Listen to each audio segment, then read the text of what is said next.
back at KSL News Radio. I'm Andy Farnsworth. KSL's top story this hour, we're working to gather the latest details in a shooting that sent 3 people to the hospital in South Salt Lake.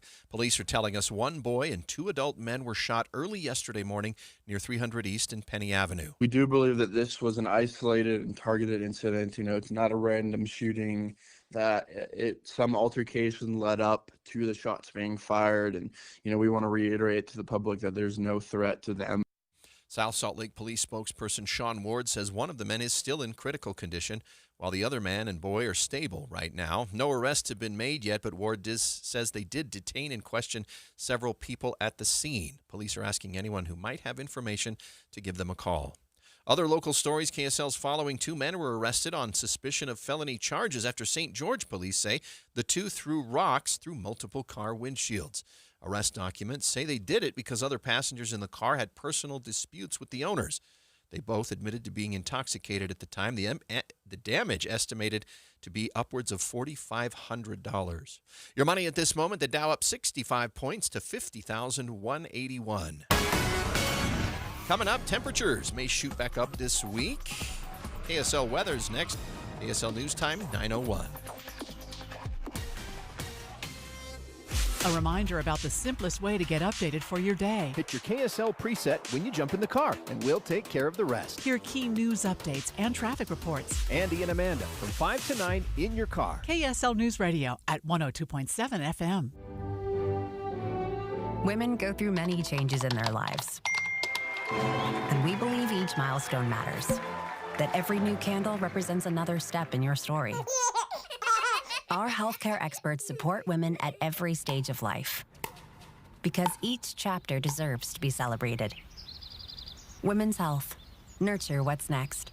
Find care near you at mountain.commonspirit.org. Common Spirit Health.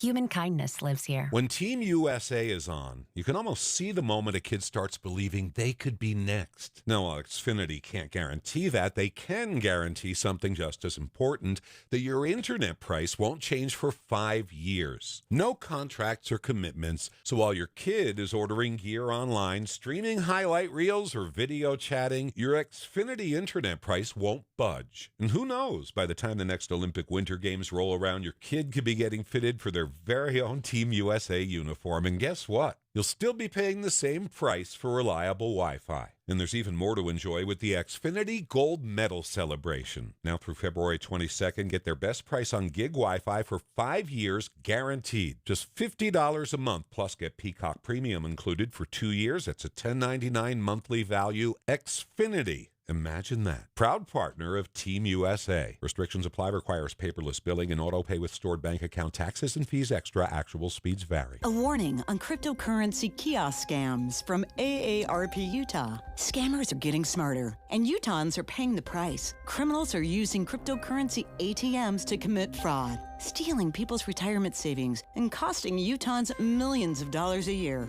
Many scams start with an unexpected call, text, or email from someone claiming to be a trusted source, like your bank, a business you use, or even law enforcement. They'll tell you there's an urgent problem and instruct you to take cash to a crypto kiosk or ATM. They may even stay on the phone pressuring you to act fast and keep it secret. But once you feed cash into a crypto ATM, it's converted to cryptocurrency and sent to the scammer's wallet. And it can be almost impossible to recover. Remember, no legitimate organization will ever ask you to pay with cryptocurrency. Learn more at the rising cost of cryptocurrency scams by visiting aarp.org/UT. A message paid for by AARP Utah. Traffic and weather together, brought to you by UCCU. Direct deposit gets you $300. Love where you bank. Jason Jones. Andy, it's still looking really good on I-15, both north and southbound, all along the Wasatch Front. We're not really seeing any major delays at all, just a little bit of congestion on the northbound side at about 1300 south into downtown Salt Lake City. That's really the only problem spot. The west side is looking really good. No problems anywhere else except for just 2100 north and Pioneer Crossing. They're still a little bit heavy as you're headed over towards I-15. That's kind of typical for this time of the morning, but still no major delays or major accidents. Use Superior Water and Air for all your HVAC and water treatment needs. Call 974-9090 or visit superiorwaterandair.com. Superior Water and Air, we got this. I'm Jason Jones in the KSL Traffic Center. KSL weather forecast. We've already seen temps dip from what they were early this morning, but looking to get back up to a high of 51. It'll warm up even more by Wednesday, where we're supposed to get a high of 55, but that's also the day where we have the greatest chance of rain. Right now, it is 46 degrees in Salt Lake City. I'm Andy Farnsworth from the KSL Common Spirit Health Studios. Listen online at kslnewsradio.com. We're Utah's news, traffic, and weather station. The all-new Inside Sources. Inside Sources. Your inside access to the people and policies shaping Utah's future. Here are Greg Skordas and Holly Richardson on KSL News Radio.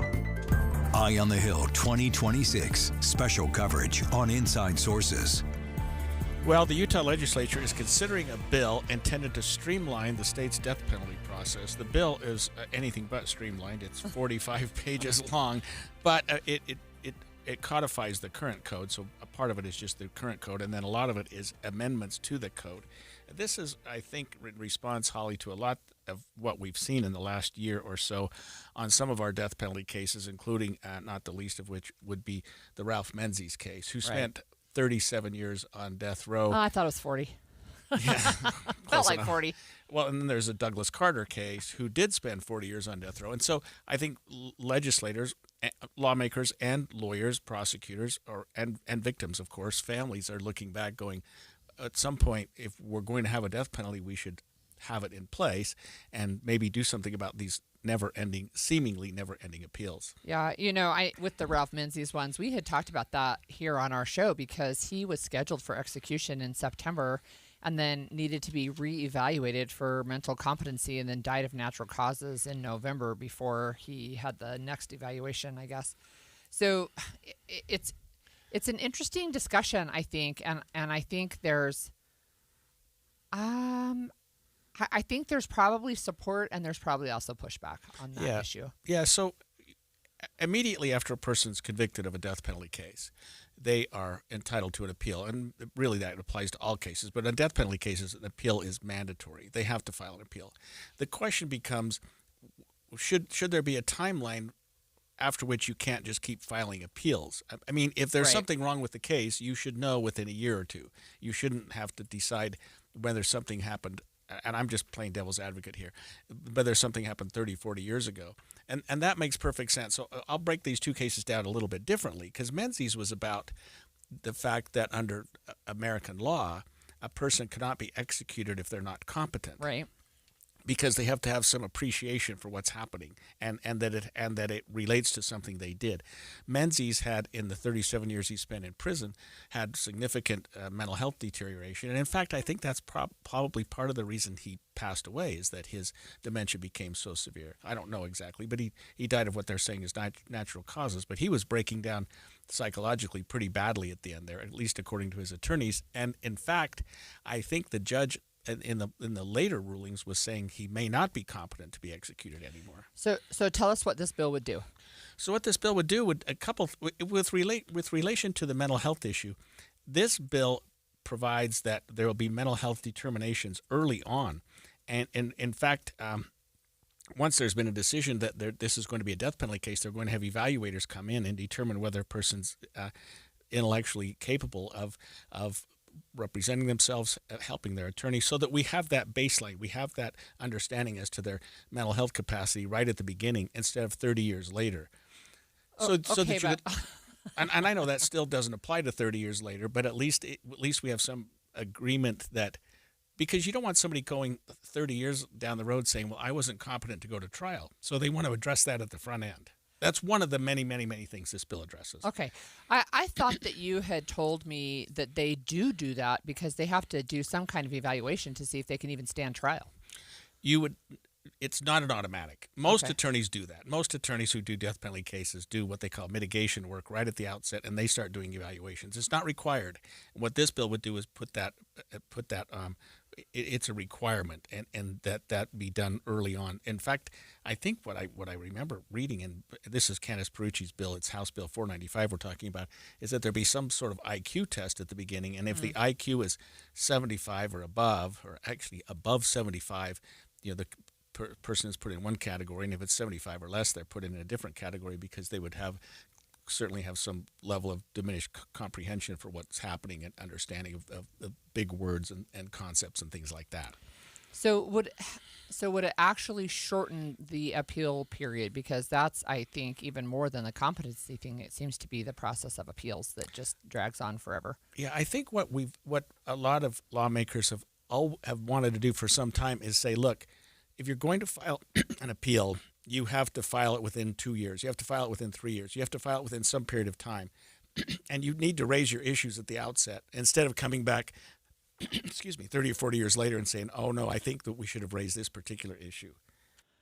So if this process is carried out, and this is, as I'm understanding from the changes of the bill, we did have a request for Representative Perucci to join us, but they're almost halfway through, and so they're starting to get really busy on the Hill. But it sounds like there would be clearer guidelines for when a court could issue a stay of execution and who has the authority to suspend that. We know you've told me that in Utah the governor cannot do that.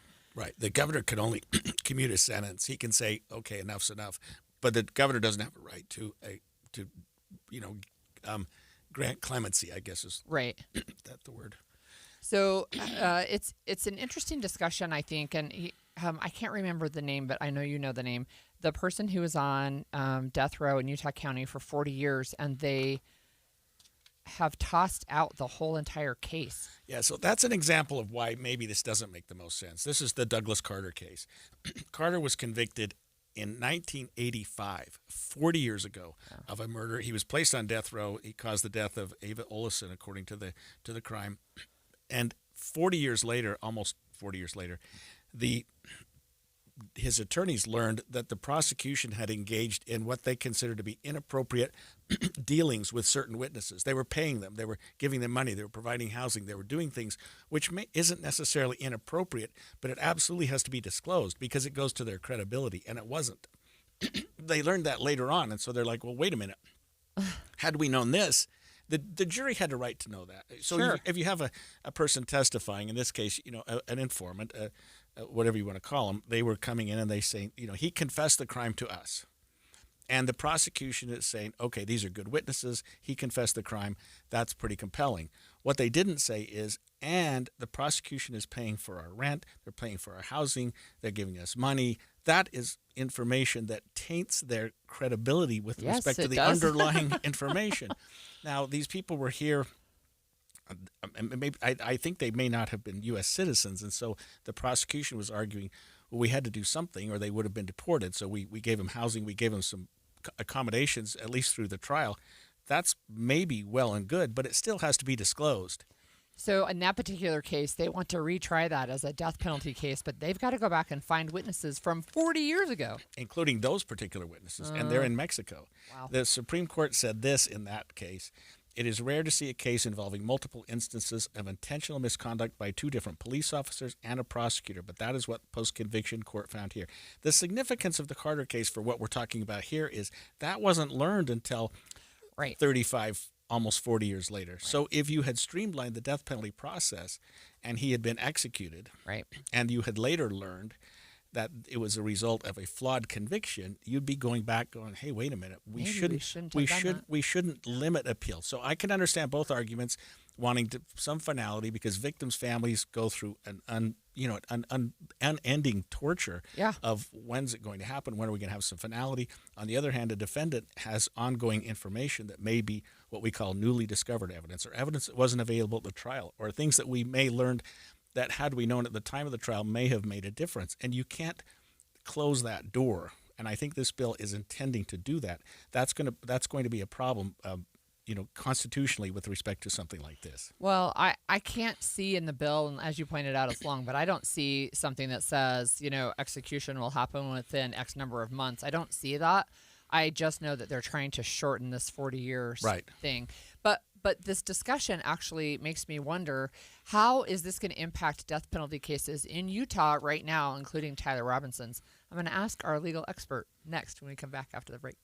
taught to begin with the end in mind. And when it comes to something like weight loss, that's really, really important because some weight loss plans have no end. It's like another refill or another bill or another year, but Soda weight loss has a finish line. You learn it once, you use it forever. And I'm all about health. I mean, I don't want to have my body become addicted to another drug that I have to take forever in order to be healthy. I want the opposite of that. I want fewer medications. I want my body to learn how to do this on its own and be strong. For so many weight loss drugs, you have to just take them forever in order to maintain that feeling when you cross the finish line. Yeah. When I hit 70 pounds that I let go of in 5 months, what an amazing feeling. And it was amazing to know I could just go forward from this point. You can talk to a nutritionist and ask all your questions at 866-800-SODA. Or you can go to sotaweightloss.com. That's SOTA weightloss.com. Because at Soda, join us for a short time to have results that last a lifetime. The Sportsman's Vacation and RV Show, February 12th through the 15th at Mountain America Expo. Buy at the show and save on 2026 RVs, Class A, B, and C motorhomes, trailers, toy haulers, fifth wheels, accessories, and more. Watch the live reptile show with Scales and Tails. Learn fly tying. Book fishing, hunting, and travel. Save $2 at UtahRVShow.com. ABC4 Utah and CW30 invite you to the RV Show, February 12th through the 15th. It all started with a commitment to comfort. Gillette Heating and Air is proud to be Utah County's go-to team for expert HVAC and plumbing solutions. Need a repair, upgrade, or seasonal tune-up? Don't let cost hold you back. With 0% financing available, it's easy to get the work done now and pay later. Plus, save $100 on any repair over $500 and keep your system running strong with a professional tune-up before the heat hits. Visit GilletteHVAC.com or call 385-GET-COOL to book today. Homegrown service pros, financing made simple, comfort made easy. Carrier, turn to the experts. A Carrier factory authorized dealer. We'll admit, we've already thrown in the towel on the New Year's resolution. Yeah, and we made it through dry January. But one healthy new habit we're sticking with is Active Liver from New Nordic. Did you know your liver works around the clock processing food, sugar, alcohol, and everyday toxins? All things that can really impact your health. That's why daily support matters. Active Liver is designed to help protect normal liver function and support your body's natural detox process. With trusted ingredients like milk thistle, turmeric, and artichoke extract, it's gentle enough to take all year long. No harsh cleanses, no extreme detoxes, just simple daily liver support. We really feel the difference. Yup, more energy and the peace of mind knowing we can enjoy the good things in life while giving our liver the love it needs. Active Liver is available online at Amazon or NewNordicUSA.com. Or you can find it in stores at CVS, Meijer Grocery, Wegmans, and now Active Liver is available at your local GNC. If you're tired of hot, uncomfortable dress shirts that just don't hold up, sweat stains, stuffy collars, short tails, sound familiar? Meet your new favorite dress shirts from Serve Clothing.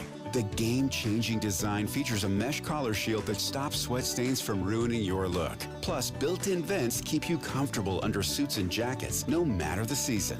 You'll love the extra length that stays tucked in and the antimicrobial odor-fighting fabric that keeps you fresh all day. Forget about replacing your dress shirts every 6 months. With Serve Clothing's unbeatable 2-year guarantee, you know your shirt is built to last through the toughest work days in any climate. And giving back is a priority. Last year, Serve Clothing helped to outfit more than 750 missionaries and others in need using a portion of your orders. Don't wait. Serve shirts sold out 4 times last year. Visit ServeClothing.com right now to get yours before they're gone. Serve Clothing. Dress shirts that actually serve you. ServeClothing.com.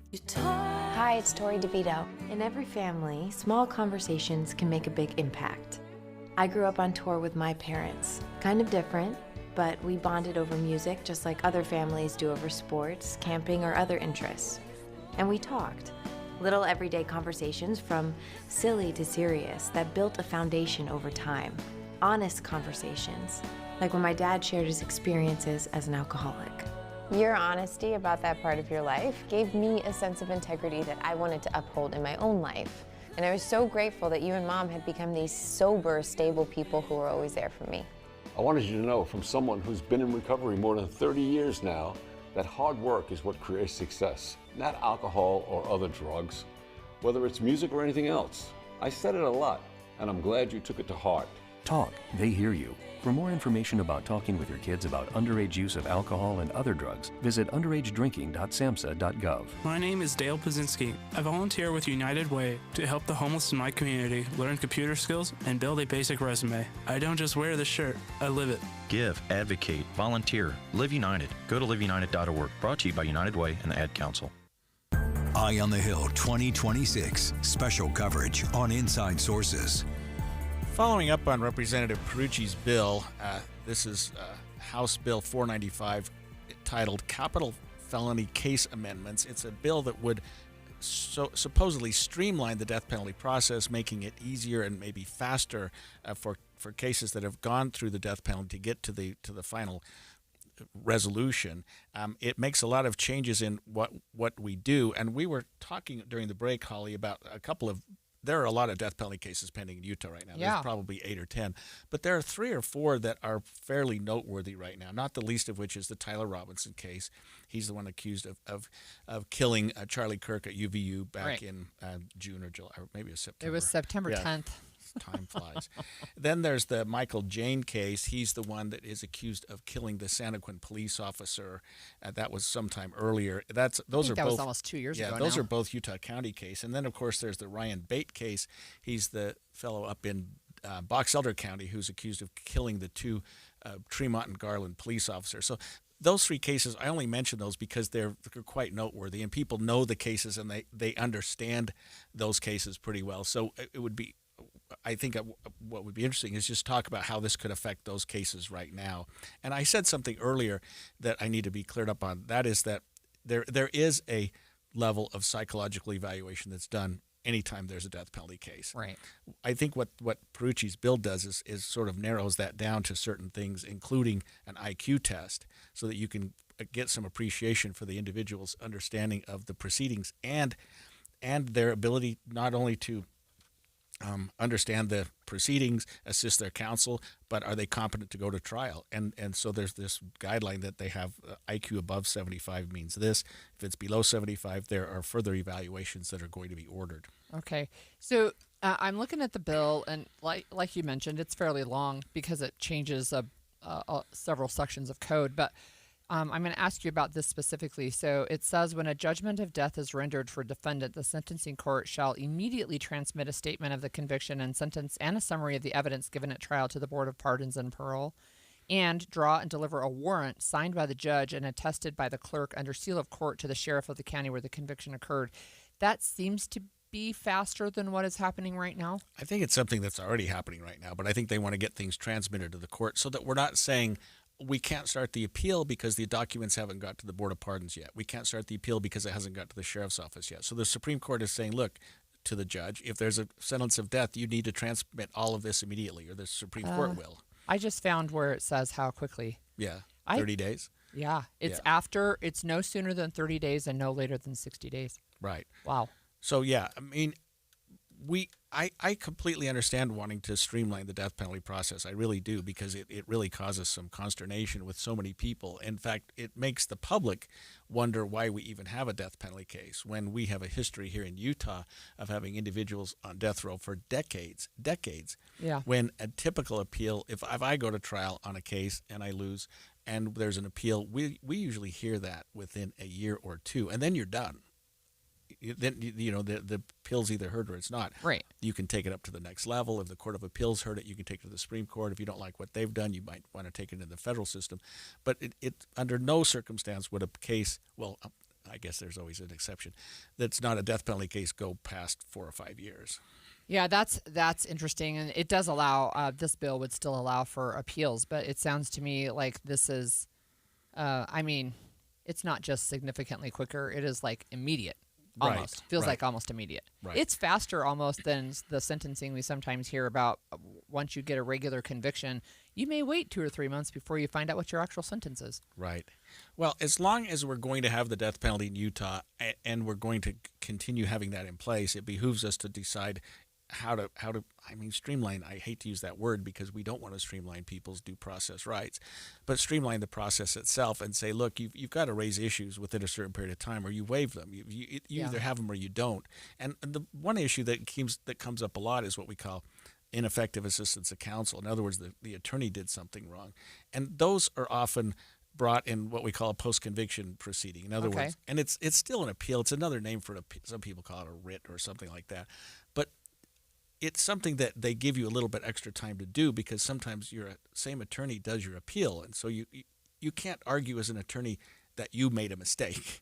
You know what I mean? You can't argue your own ineffectiveness, but others can. So if there's an appeal, let's say I win a trial or I lose a trial.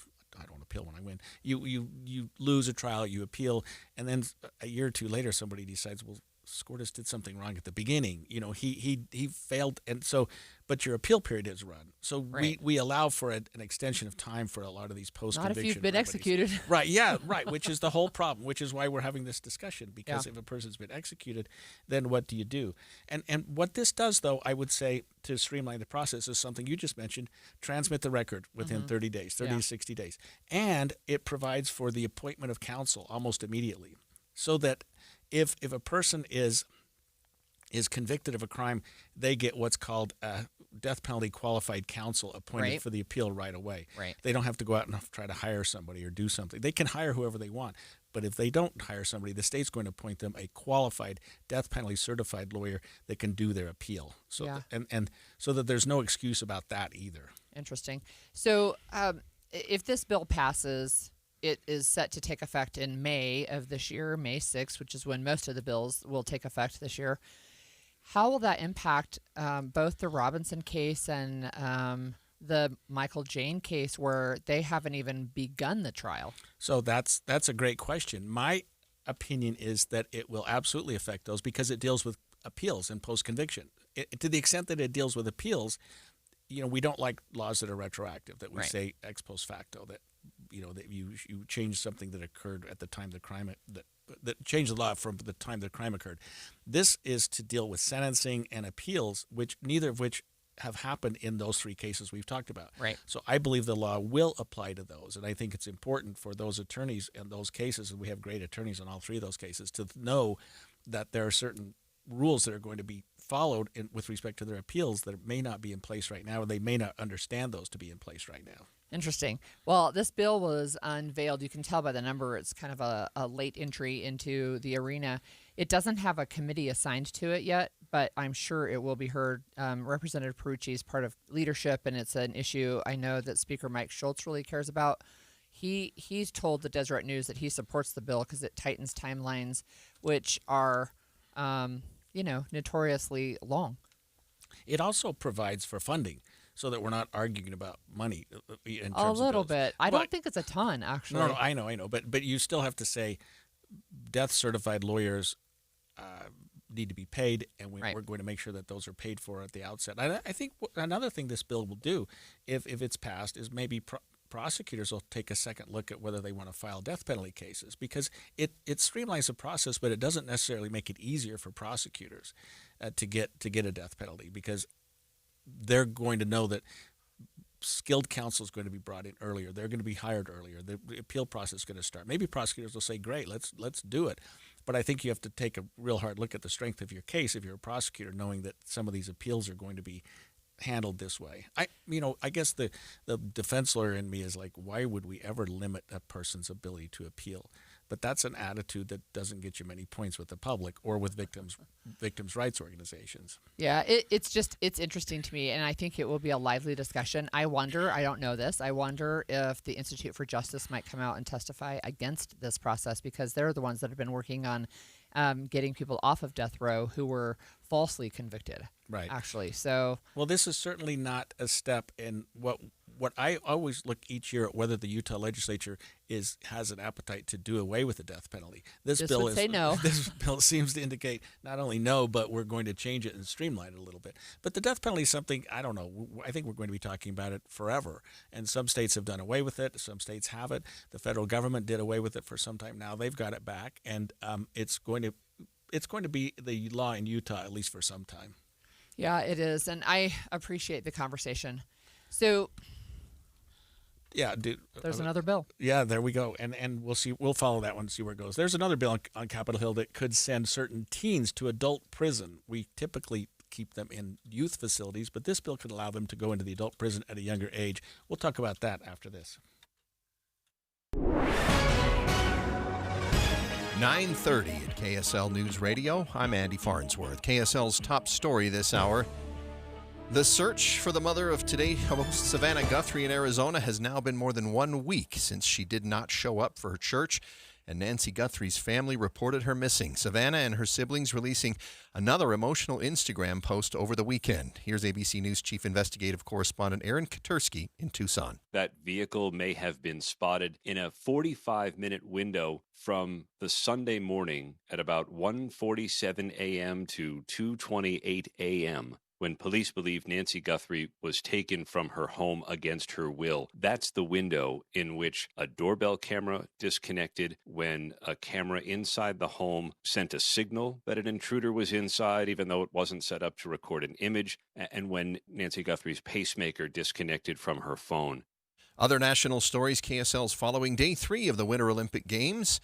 Monday followed an intense day for Team USA. ABC's Maggie Rulli in Italy. America getting its first medal of the 2026 Winter Olympics in women's downhill. That honor going to Breezy Johnson of Jackson Hole, Wyoming, who earned gold, her first Olympic medal. But teammate Lindsey Vonn, who was determined to ski despite tearing her ACL just a week ago, suffering a heartbreaking crash. Just 13 seconds into her run, she clipped a gate, sending her airborne. Vonn then airlifted to a hospital where she underwent surgery for a fractured left leg. Your money at this moment after closing at a record high on Friday. The Dow down slightly this morning, 15 points, but still above 50,000 at 50,099. Coming up, we're looking at warm and wet during this coming week. KSL weather's next. KSL News Time, 9:31. The sources where we get our news matters. When you listen to Utah's Morning News, we want you to feel the stories are important to you and trustworthy. This is Amanda Dixon. And I'm Andy Farnsworth. Join us weekday mornings on KSL News Radio. Do you remember when tankless water heaters were the big new thing? We all had a friend that was raving about how efficient they were, heating only the water that was needed, saving money, water, the efficiency, amazing. And then sitting next to it was the ordinary water softener, regenerating soft water every night, no matter how much was used, using a predictable yet completely wasteful amount of salt. Looking back, it really doesn't make sense, does it? If you don't have a Kinetico soft water system, you're likely using about 2/3 more salt than you need to. It's not rocket science. It's the same way a tankless water heater only heats the water you use. A Kinetico water softener precisely uses the exact amount of salt needed to give you endless, perfectly soft water for your 2-bed condo or 4-story mansion. Save on money, save on salt. Call Northern Utah's authorized Kinetico dealer, 801-576-8600, or visit softwaterutah.com. Tell them Doug Wright sent you. As a social influencer, my days can be busy. 4 a.m., I hit the gym. 4:32, protein smoothie. 5:08, save time and money bundling my home and auto insurance with Progressive. Wait, if I bundle and save time, what would I do then? Just sit here and reflect? Like, why am I qualified to influence anyone? And how those weights are hollow? And half of my followers are bots. You could save time and money bundling your home and auto when you switch to Progressive. It's one less thing to worry about during your already busy day. Progressive Casualty Insurance Company affiliates and other insurers. Not available in all states or situations. Are you 50 or older? This news is for you. The CDC recommends you get vaccinated against pneumococcal pneumonia. Even if you're healthy, your age puts you at risk. People 50 or older are over 6 times more likely to be hospitalized with pneumococcal pneumonia compared to adults 18 to 49. Just one shot can help protect you. Learn more and schedule at vaxassist.com. That's VAXassist.com. Sponsored by Pfizer. One Kind Act a Day is a program from the Semnani Family Foundation. One Kind Act a Day seeks to create kinder communities by inspiring daily acts of deliberate kindness. Their work includes programs in schools, businesses, communities, faith groups, and prisons where they help enhance the culture of kindness and increase a sense of community. The world always needs more kindness. No matter what our background or beliefs are, kindness towards others and ourselves is something that everyone can get behind. Kindness can be big or small, but the ripple effect can reach out in ways that we don't even realize. Wouldn't life be better if we were all a little more kind? You can do your part by starting today. All it takes is one kind act a day. Find out more and take the Pledge of Kindness at thepowerofkind.org. That's thepowerofkind.org. Traffic and weather together are brought to you by UCCU. Up to $500 for loan transfers. Love where you bank. Here's Jason Jones. Andy, we have a minor accident eastbound on 90th South, just past Bangerter Highway as you're headed over towards I-15. It's off to the right shoulder, not really causing any delays, but of course it's an accident, so we'll give it a mention. On I-15 itself, though, you're going to be rolling smoothly from Payson all the way up to Ogden, both north and southbound. No accidents, no delays in any of those areas. The belt route's looking good. Over on the west side, no problems, Mountain View Corridor and Bangerter Highway. Got an old car? Donate it at carsforkids.org. It's easy, and they'll pick it up as soon as tomorrow. Call 877-CARS-FOR-KIDS today. I'm Jason Jones in the KSL Traffic Center. KSL weather forecast looks to be a wet week. We see rain possible all the way up to the weekend. Temps are also going to go up after a high of only 51 expected today, 50 tomorrow, but 55 on Wednesday, which is also the day we have the best chance for the most amount of rain. Right now, 46 degrees in Salt Lake City. I'm Andy Farnsworth from the KSL Common Spirit Health Studios. Listen online at kslnewsradio.com. We're Utah's news, traffic, and weather station. The all-new Inside Sources. Inside Sources. Your inside access to the people and policies shaping Utah's future. Here are Greg Skordas and Holly Richardson on KSL News Radio. We're going to stay on the Hill and talk about some key issues that are being considered. One is some legislation that I want to talk about right now, Holly. This is House Bill 48. It's Carrie Ann Lidsonby's bill regarding how we treat minors who are convicted of aggravated murder. It's a very limited bill, but I want to go back a little ways to where when I was a prosecutor in the early 90s, we tried to address the problem of youth offenders committing serious crimes and enacted what later became known as the Serious Youth Offender Act, which allowed that certain youth offenders could be prosecuted as adults for certain crimes, Right. serious crimes. The question then became, well, where do you house them? If you're prosecuting them as adults, let's say it's a 16 or 17-year-old, do you house them with adults or do you house them with juveniles? And the juvenile justice process allows that juveniles can be housed in juvenile facilities up until the age of 25. Right. And so some people said, well, if they're treated as adults, they should be housed as adults. And so this bill would do the following, that a minor who is 17, so it's not 16 and 17, it's 17 years old, who is convicted of an aggravated murder, which was a death penalty case. And by the way, you can't execute a minor. You can't execute a person for a crime they committed before they turned 18. That's fairly straightforward black letter law in America. So they wouldn't be be eligible for the death penalty, but they would be eligible for life in prison without the possibility of parole. What they're saying is if the crime was committed when they were 17, then when they turn 18, they don't stay in juvenile facility until they're 25. They go into the adult system, so they'd serve their time in prison, the Utah State Prison, with the other adults. So one of the things that I'm looking at with this bill, and an article about it was written by our friends at KUER, but they're talking about that they could stay until they're 25, and you're saying that they don't stay. Well, what this says is this, that the district court may enter an order committing a juvenile to that facility if the following occurs. They were convicted of the bill. Yeah, I'm reading the bill. Convicted of aggravated murder. They were 17 at the time it occurred, and the minor is now 18 years old. So it is. You're right. It is discretionary. I neglected the word may there. That the judge could do that, and I suppose it would then go on to the Board of Pardons after that to decide what they can do. But a judge could say, look, you're 18 now. We're not going to keep you in the juvenile facility until you're 25, especially these hardcore offenders who commit something like an aggravated murder. Well, I have a question for you. And Sure. You've taught me that the juvenile system seems to be more focused on rehabilitation, if you will, and the adult system is less so. Right.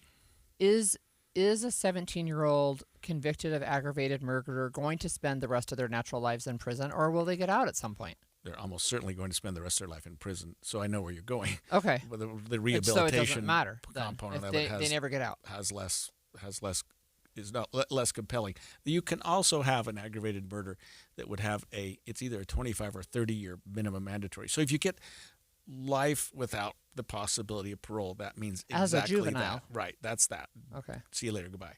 But if you get life in prison, period, then you would be eligible for parole after, I think it's 25 years. It might be 30. Now, that's the Board of Pardons might say, you're there for life. We don't usually see those people released.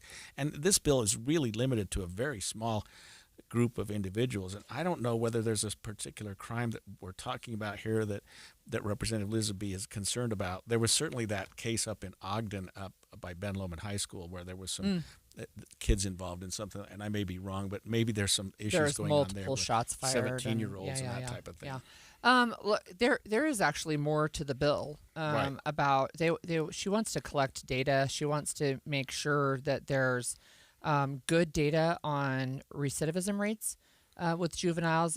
To me, again, this is not my area of expertise, but to me, being able to track which juveniles or what percentage of juveniles end up back in the system would be an indicator potentially that there needs to be more done with the rehabilitation side, right? If it's just become a revolving door in the juvenile system, that seems to be an issue they'd want to be aware of. But this whole concept of recidivism, it goes back to what the purpose of the juvenile justice system is, which is rehabilitation. And I have very little doubt that individuals who go through a rehabilitative process as a part of their punishment are going to do better in terms of recidivism than those that are simply warehoused and just put away for a while. And that the juvenile system probably does work for the most part. I mean, I like what we do in the juvenile courts here in Utah, and taking away from that authority is a little bit difficult for me to understand. But on the other hand, the public looks at a 16 or 17-year-old and says, well, they know right from wrong the same as a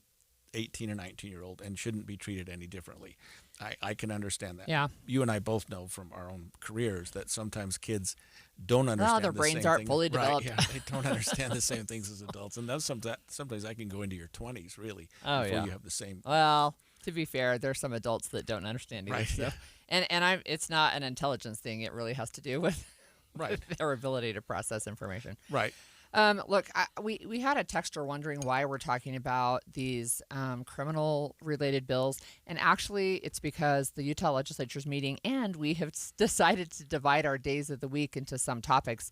And today we're talking about criminal justice and those topics. Tomorrow we'll be talking about education. So they're all timely, right? But we're on day 21 of 45.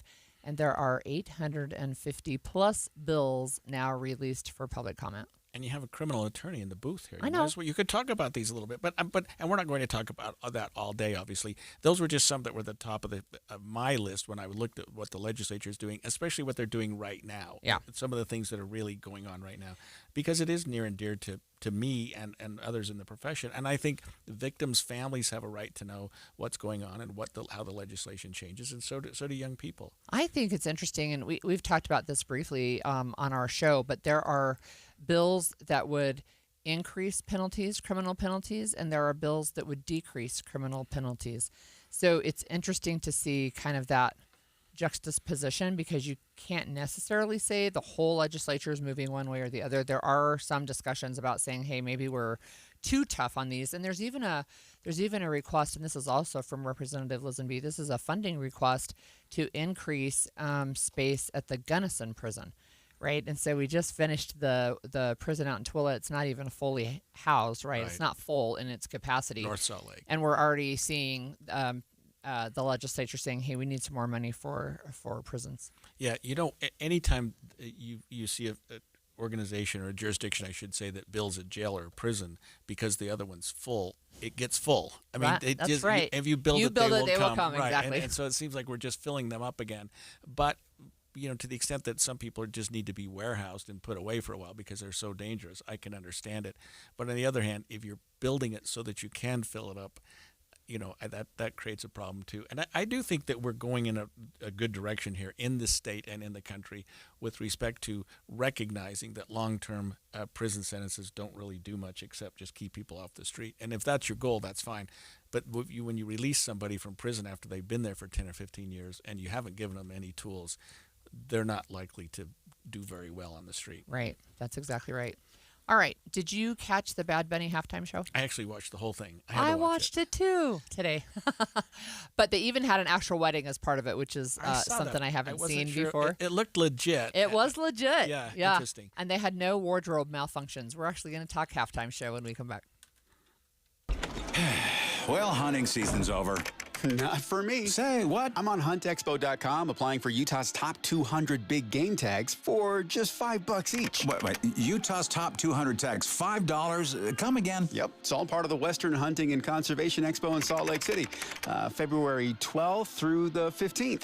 Wow, look at this, nearly 600 guides, outfitters, and exhibitors. So we could book a hunt while we're there. Exactly. Plus big auctions, big banquets, there's live entertainment, even free seminars from top hunting pros. Oh, I see. And we can get discounted admission at Sportsman's Warehouse, Les Schwab Tires, Bass Pro Cabela's, and Utah Toyota dealers. Yeah, hunting opportunities are endless at the Hunting Expo. All right, huntexpo.com. I'll get the tickets. Yeah, okay. Apply for the $5 tags and book a hotel room. Oh, yeah, we could sign up for all kinds of seminars. Your hunt starts at the Western Hunting and Conservation Expo and huntexpo.com. KSL offers the best daily newsletter in the state. It's the 3 things you need to know. Every weekday, we deliver quality and relevant content to your inbox. No ads, no spam, just the 3 things you need to know to be informed about the world around you. Subscribe today. Visit KSLNewsRadio.com or text the word inbox to 57500. That's inbox to 57500. If you've ever set New Year's resolutions before, you know how difficult it is to follow through because you have to wait to see the results. What's up, everybody? I'm Mike Wilson with Any Hour Services, and in honor of your New Year, New You resolutions, Any Hour Services is having our New Year, New System sale. From now until the end of February, Any Hour Services will give you $2,026 off a new furnace and air conditioner. And you don't have to wait to save the money. You get $2,026 off at the time of purchase. The only thing you have to do to qualify for our New Year, New System sale is call Any Hour Services and schedule a free estimate. When you call, there's no obligation to buy. Just schedule a time to meet that works best for you. Let me say that again. From now until the end of February, when you have Any Hour Services install a new furnace and air conditioner, we'll give you $2,026 off. Call Any Hour Services right now and schedule a free estimate. 801-443-7400. You can Google Any Hour Services. You can even schedule online at anyhourservices.com. No one helps more homeowners than Any Hour Services. If society collapsed tomorrow, how long would your family last? If you run out of food, probably not very long. That's why over 3 million American families trust My Patriot Supply for preparedness. Right now, you can get their best-selling 3-month food kit for $100 off. It's 3 months worth of real, hearty meals that give you 2,000 calories a day and last up to 25 years. Go to MyPatriotSupply.com to get your 3-month kit for $100 off. The discount won't last long, so go to MyPatriotSupply.com today. That's MyPatriotSupply.com. Are you 50 or older? This news is for you. The CDC recommends you get vaccinated against pneumococcal pneumonia. Even if you're healthy, your age puts you at risk. People 50 or older are over 6 times more likely to be hospitalized with pneumococcal pneumonia compared to adults 18 to 49. Just one shot can help protect you. Learn more and schedule at vaxassist.com. That's VAXassist.com. Sponsored by Pfizer. Email from school about the incident today. Scary. Tell me about it. Did you have any idea that was going on? None. I mean, you saw Derek at the game last night, too. Did you have a clue? No, but you know, teachers like me, parents, we don't always know as much as you guys do. Kids hear first about what's going on with other kids. Half the time, it's rumors. It can be hard to tell sometimes, but if you're ever concerned about a friend who's having trouble with alcohol, prescription drugs, bullying, violence, anything, you need to tell an adult. Mom or me, a teacher, coach, school counselor, someone you know and trust. Dad, no kid is gonna tell an adult about that kind of stuff. I get it, but if we don't know, we can't help. Speaking up about a problem, that's what helping a friend is all about. For more information, visit underagedrinking.samhsa.gov. Come on, the meeting's already started. Sometimes it's important. Last call, boarding gate number 9. Sometimes it's urgent. Trip through alarm. Sometimes it's vital. Hospital treatment within 1 hour of a stroke can prevent lifelong disability. If you notice someone experiencing sudden weakness on one side or having a problem speaking, walking, or seeing, call 911 fast. Stroke. Know the signs. Act in time. A message from the National Institute of Neurological Disorders and Stroke. Inside Sources. Okay, so I did get back from Ski Patrol yesterday in time to watch the end of the first quarter, second quarter, and I just sat down with my wife, fixed dinner, and we watched the halftime show. I had to. I will admit this. I had not been familiar with Bad Bunny until he was announced as the Super Bowl entertainer. Right. I hadn't been familiar with any of his work. I couldn't tell you a single song that he did. He just won some Grammys. He was very popular at the recent Grammy Awards. But I would say that in terms of halftime shows that I've seen at the Super Bowl, that one was the best. It really was. I thought it was really nice. I thought that the choreography and the sets that they'd set up were very good. I wished I had been able to appreciate what he was saying. I'm embarrassed I don't understand Spanish better. Well, I don't speak Spanish fluently, but I will say this. Sometimes people who perform in English, I can't tell what they're saying either. Right. It's like, it's a what? Right. But it certainly got a lot of reaction, and people were concerned about things and whether or not, we should have somebody that doesn't speak English, whether or not we should have somebody who's not a U.S. citizen. Although he is a U.S. citizen. He's a citizen of Puerto Rico. That is correct. And Let me share this. So Yeah, this is a yeah. comment from John Dougal. And he, if you remember, he was a member of the House of Representatives for a long time, and then he was the Frugal Dougal auditor. And he actually lived in Puerto Rico for several years. But he says this on Facebook. Why, yes, Puerto Ricans are Americans. They've been citizens for over 100 years. They have a wonderful, welcoming, vibrant culture. I loved the years I lived in Puerto Rico. It's time to stop treating them as second-class Americans. So there you go. Thanks to John Dougal. And by the way, we've had a number of non-U.S. citizens perform at the Super Bowl. I mean, Paul McCartney, right? One of the Beatles, the Who, the Stones. I mean, a lot of these groups that performed it, and there are many, many more than what I've just mentioned, are not U.S. citizens. So that part of it doesn't make a lot of sense to me. But I do think that this was one. I know this is terrible. I wish they had subtitles or something. I really wanted to know some of the things that were being said and some of the things that were going on. You can find articles online that will tell you, right. actually. But I'll tell you one thing that I thought was super sweet was that the little wedding vignette was actually a real wedding. They were actually married. It was a real wedding cake that was there, and Bad Bunny signed the marriage certificate as one of the witnesses. That's so cool. I mean, there are just so many things going on. We want to know your thoughts. Text us at 57500 with what you took away from the Super Bowl performance. ABC's Start Here podcast spoke with Vanessa Diaz, Associate Professor of Latino Studies at Loyola Marymount University, to explain more of this year's Super Bowl halftime performance. They don't even have to learn Spanish. They just, it's better if they learn to dance. Bad Bunny, the Puerto Rican superstar, coming off a Grammy win for Album of the Year, was not the first artist to deliver a pulsating pop music performance at the big game, but he was the first to do it entirely in Spanish. Mi nombre es Benito Antonio Martínez Ocasio. For 13 minutes, the field at Levi Stadium was transformed into an immersive set. Cameras followed Bad Bunny through a maze of sugarcane, then to the streets of San Juan. These performers were not just dancers. They played street vendors, domino players, block party goers. This was not just a song. This was a tour. Qué rico es ser latino.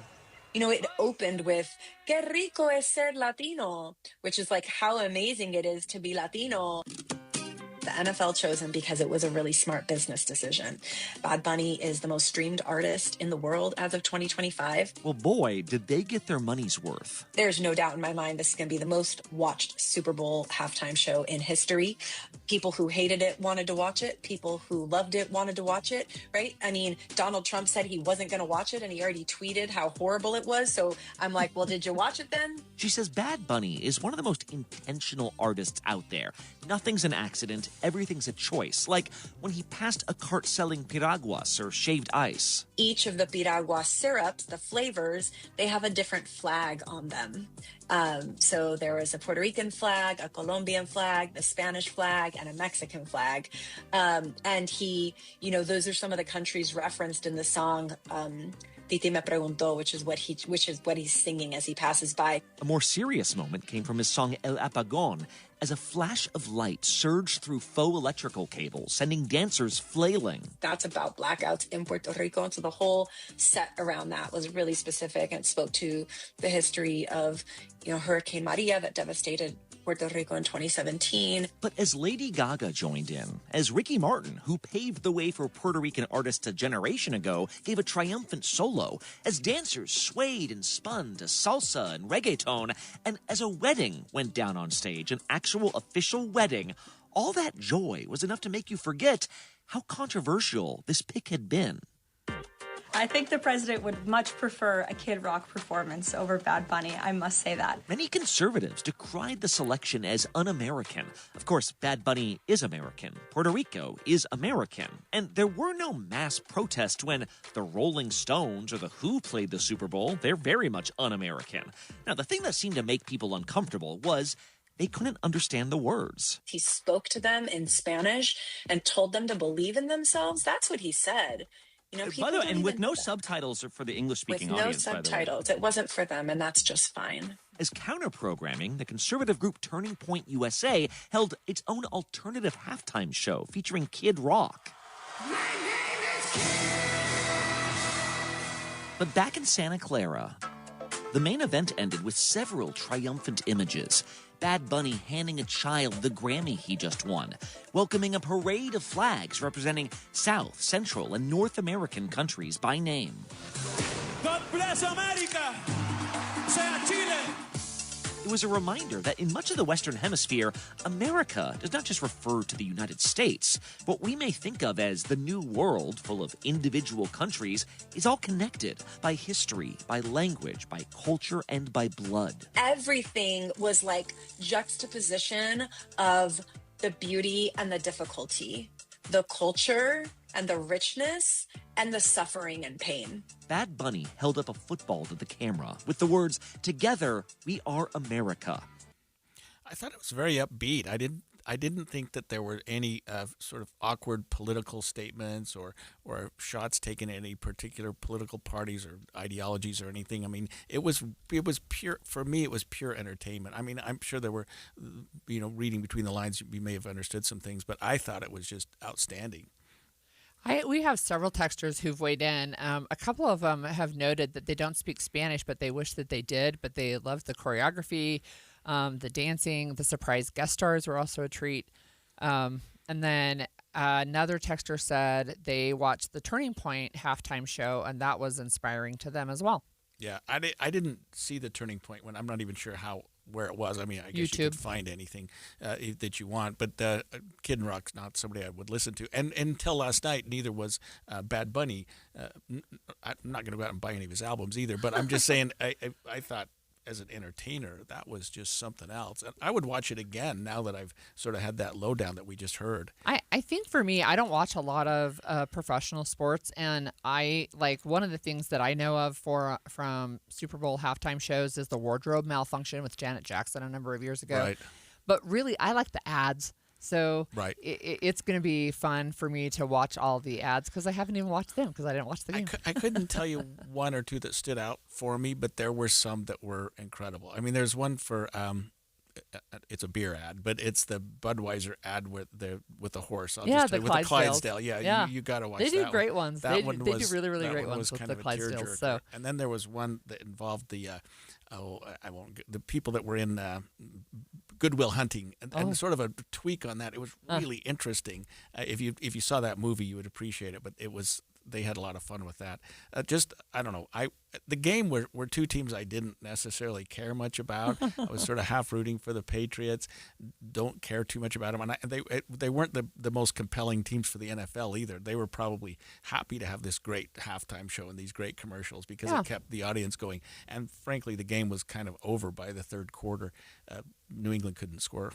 Well, and I think he ended on a positive note, too, with saying, "God bless America" in English. Right. I mean, and the football itself had the language, some good deeds or something on it. I thought that was pretty good. I couldn't tell if the woman was Lady Gaga or not. Yeah. And then they said it was Ricky.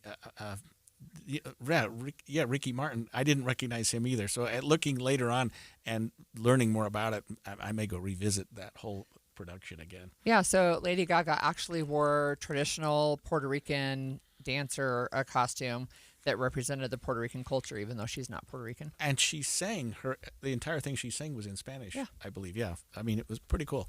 Anyway, enough of that. The Super Bowl is over, and on to the next sport. On to the next sport, yes.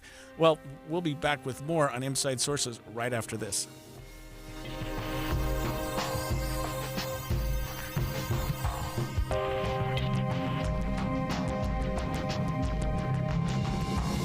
KSL FM Midvale. KSL Salt Lake City. From the KSL Common Spirit Health Studios, this is KSL News Radio.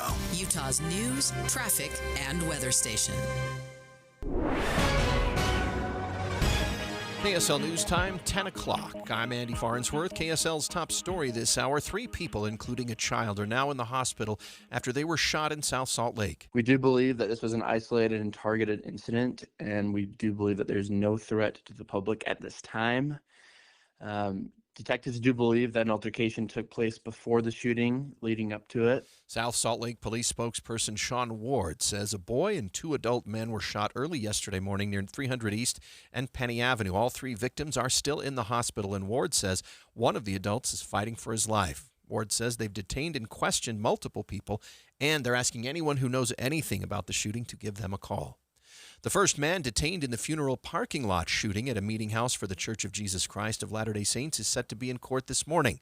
Police arrested Ryan Totai on obstruction of justice charges. He denies any involvement in the shooting. Our top national story this hour from ABC News. Outrage growing after a video targeting former President Barack Obama and former First Lady Michelle Obama was posted on President Trump's social media account. Here's ABC News senior political correspondent Rachel Scott. I will tell you, there are very few times in this administration or the last where we have seen so many Republicans being willing to criticize President Trump without being asked about the controversy by reporters. But those statements just started to pile up. The president said he doesn't feel like he needs to apologize because he was not the one that made the mistake. Your money at this moment, the Dow down 15 points to 50,099. Coming up, it'll warm up a little more this week, but that also brings a storm with it. We'll check weather next. KSL News Time, 10:01. Mornings are for recharging. And they're for starting your day right. We volunteer to join you in the car. Get news and weather at 102.7 FM during the most important part of your day. Andy and Amanda, each morning between 5 and 9 on KSL News Radio. Hey, it's Flo here to say drivers who switch and save with Progressive could save hundreds. Nice. With my new savings, I'll get some hiking gear. It'll be great for my outdoor era. I don't know if it counts as an era if you just buy stuff. I got a cute hiking backpack. It's an outdoor era. Well, you only bought one thing. I don't think it's an era. Well, I think we're in a agree to disagree era. Yeah, sure, you're probably right. Anyway, with the money you could save by switching to Progressive, you can afford to switch to other things in life. It's my savings era. Also, everything you do is not an era. Progressive Casualty Insurance Company and Affiliates. Why'd I go to the doctor? Working on the farm, my heart kept skipping a beat. I didn't think much of it, but my daughters made me get checked out. Turns out I have atrial fibrillation, which increases the risk of stroke about 5 times. Symptoms like irregular heartbeat, heart racing, chest pain, shortness of breath, fatigue, or lightheadedness can come and go. But if it's AFib, the risk of stroke remains. If you have symptoms, contact a doctor. I'm so glad I did. Visit notimetowait.com. Sponsored by Bristol-Myers Squibb and Pfizer. Hi, this is Derek Overstreet, president of the New Millennium Group and co-host of Stop Working, Start Living with KSL News Radio. Can you imagine what your life would be like if you could retire 3 to 5 years earlier than you thought possible? The things you could do, the loved ones you could spend time with, the memories that you could create. That's what our team at the New Millennium Group does. We'll walk you through the entire process every step of the way. If you'd like to get a copy of the 5-step proprietary plan that will help you retire 3 to 5 years sooner than you thought possible, give us a shout right now. 888-999-6370. That's 888-999-6370 or utahsfinancialplanner.com. Listen, most of our listeners right now have a tax problem, not a money problem. There's not enough money in Social Security Medicare as it is. Let us show you how you can significantly reduce your taxes. That's 888-999-6370, 888-999-6370 or utahsfinancialplanner.com. When Team USA is on, you can almost see the moment a kid starts believing they could be next. Now, while Xfinity can't guarantee that, they can guarantee something just as important, that your internet price won't change for 5 years. No contracts or commitments, so while your kid is ordering gear online, streaming highlight reels, or video chatting, your Xfinity internet price won't budge. And who knows, by the time the next Olympic Winter Games roll around, your kid could be getting fitted for their very own Team USA uniform. And guess what? You'll still be paying the same price for reliable Wi-Fi. And there's even more to enjoy with the Xfinity Gold Medal Celebration. Now through February 22nd, get their best price on gig Wi-Fi for 5 years guaranteed. Just $50 a month, plus get Peacock Premium included for 2 years. That's a $10.99 monthly value. Xfinity.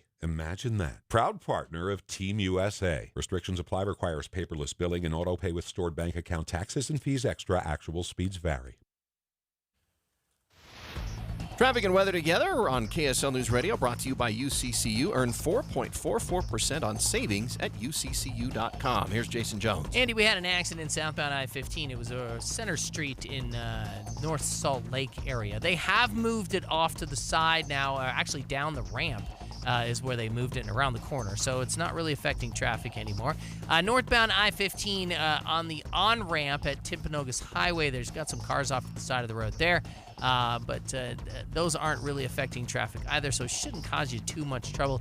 And I-15 itself is still looking really good, both north and southbound, with no accidents or delays from Payson all the way up to Ogden. It's going to be good all along the Wasatch Front. While you're planning your day, plan for comfort too with the Good Feet store. Find the location nearest you at goodfeet.com. I'm Jason Jones in the KSL Traffic Center. Well, I'm seeing some rain on that camera in North Salt Lake, so what's supposed to be mostly cloudy with a chance of rain, that chance has hit for some spots. It's still dry, though, in several others. And that rain chance could continue into tomorrow. Highs in the low 50s. Right now, it is 45 degrees in Salt Lake City. I'm Andy Farnsworth from the KSL Common Spirit Health Studios. Listen online at kslnewsradio.com. We're Utah's news, traffic, and weather station. The all-new Inside Sources. Inside Sources. Your inside access to the people and policies shaping Utah's future. Here are Greg Skordas and Holly Richardson on KSL News Radio. We talked about some fairly notorious, well-publicized murder cases that happened in Utah within the last year, and as it turns out, actually homicides are down in Utah. The number of homicides in 2025, according to stats kept exclusively by here at KSL, there were 100 homicides in 2024, but down to 93 in 2025. That's even less than there were in 2023 and other years. So the number has gone down a little bit, but the high-profile nature of them seems to have gone up, so we're thinking about them more than we had been in the past. Maybe, right. But it is one of the things where we tend to, and this is just, I think, generally across the nation, we think that crime statistics are worse than they actually are. But, I mean, I still think between 93 and 100, that's still pretty close. Right, right. Not a significant difference, right. Right. But that it's important, I guess, that we realize that some of these high-profile cases may make us a little more sensitive to what has been happening. Certainly we know that there's death penalty. The prosecutors are seeking death penalties on 2 of the homicides that occurred in 2025.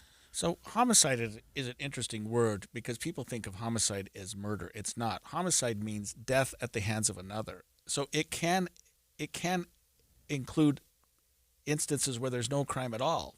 You know what I mean? Like, for example, I don't know. I think you're splitting hairs. No, maybe that's a legal definition, but don't you think in this story they're really talking about what you would say murder?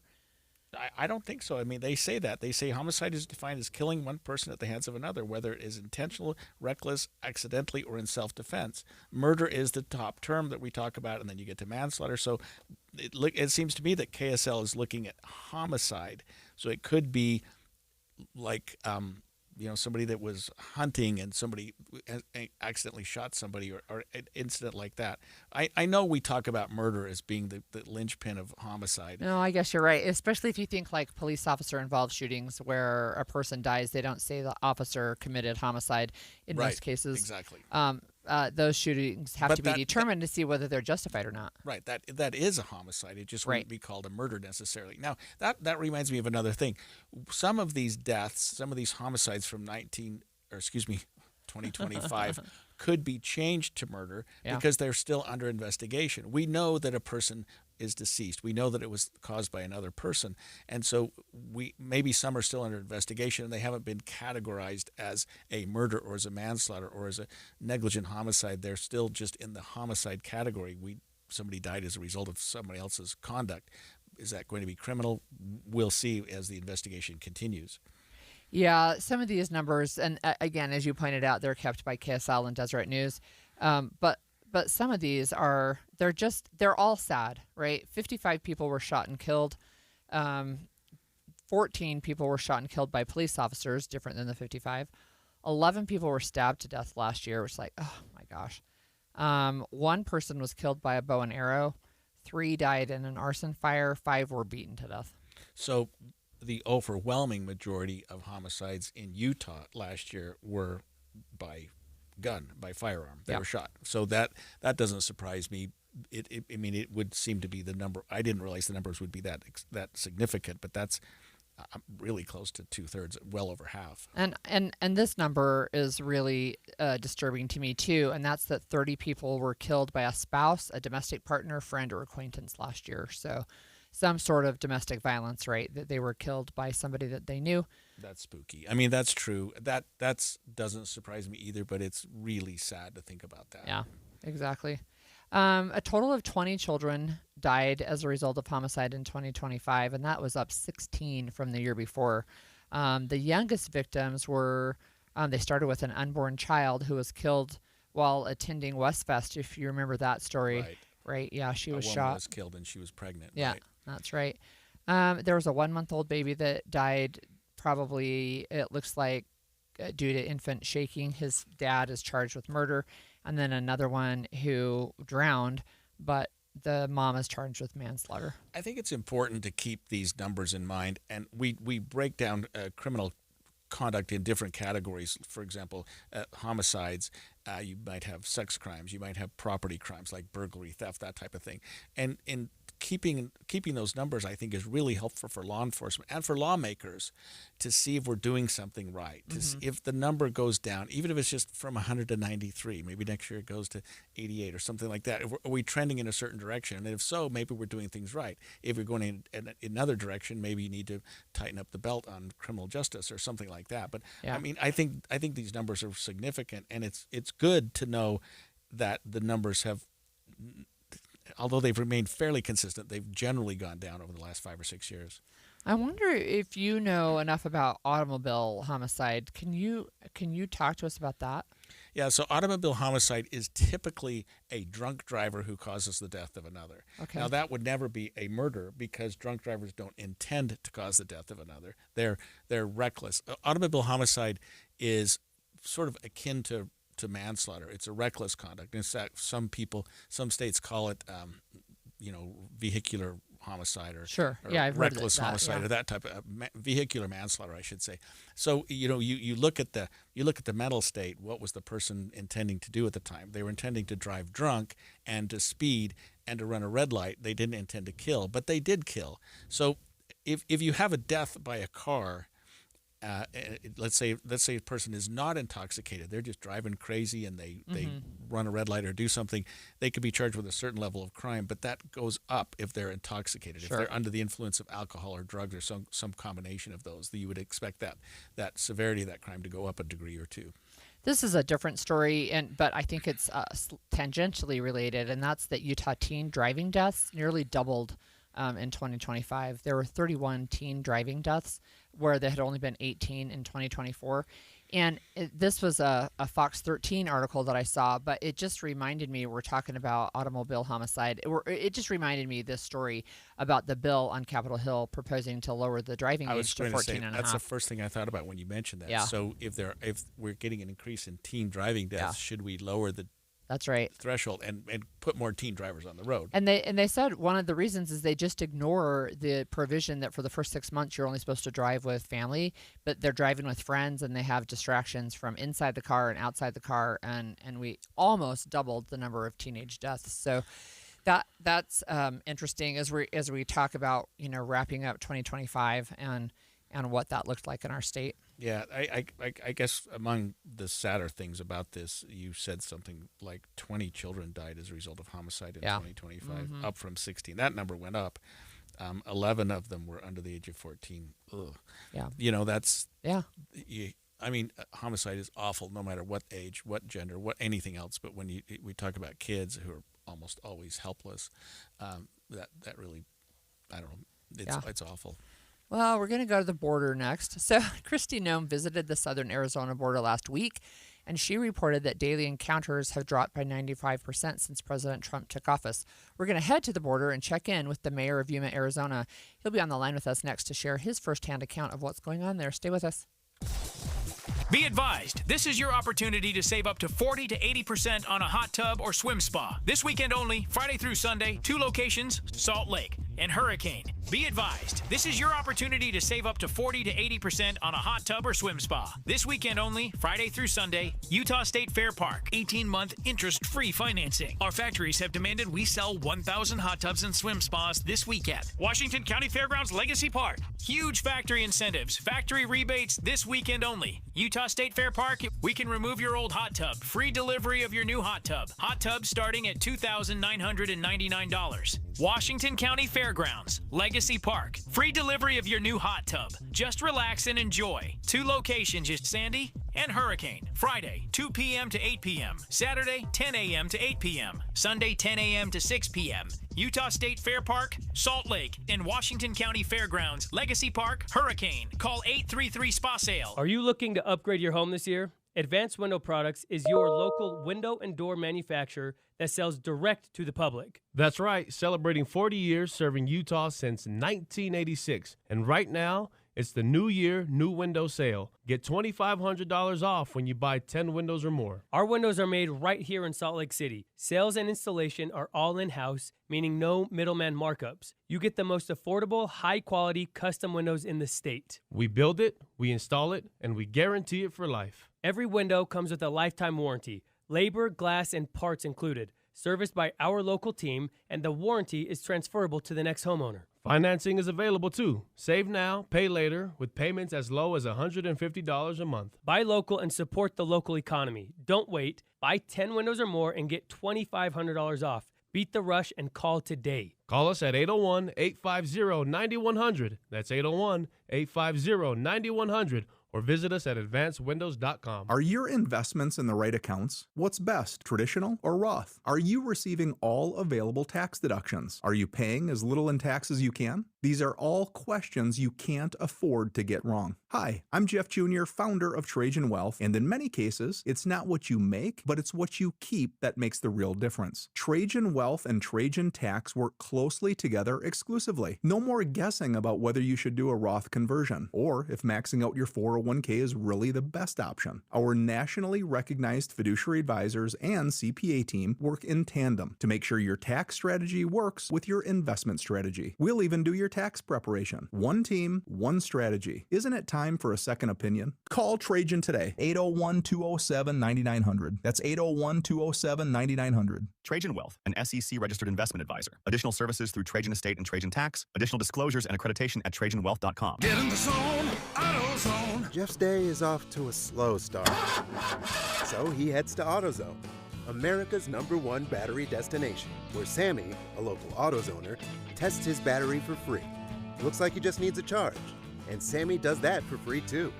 In no time at all, Jeff is back on the road, ready to finish the day strong. Free battery testing and charging at every store. No hassles, just help. Get in the zone, AutoZone. Restrictions apply. This is the story of the one. As an HVAC technician, he and his digital multimeter are in high demand. So when a noisy office HVAC turns out to be a failing blower motor, he doesn't break a sweat. With Grainger's easy-to-use website and product information, he selects the product he needs to keep everything humming right along.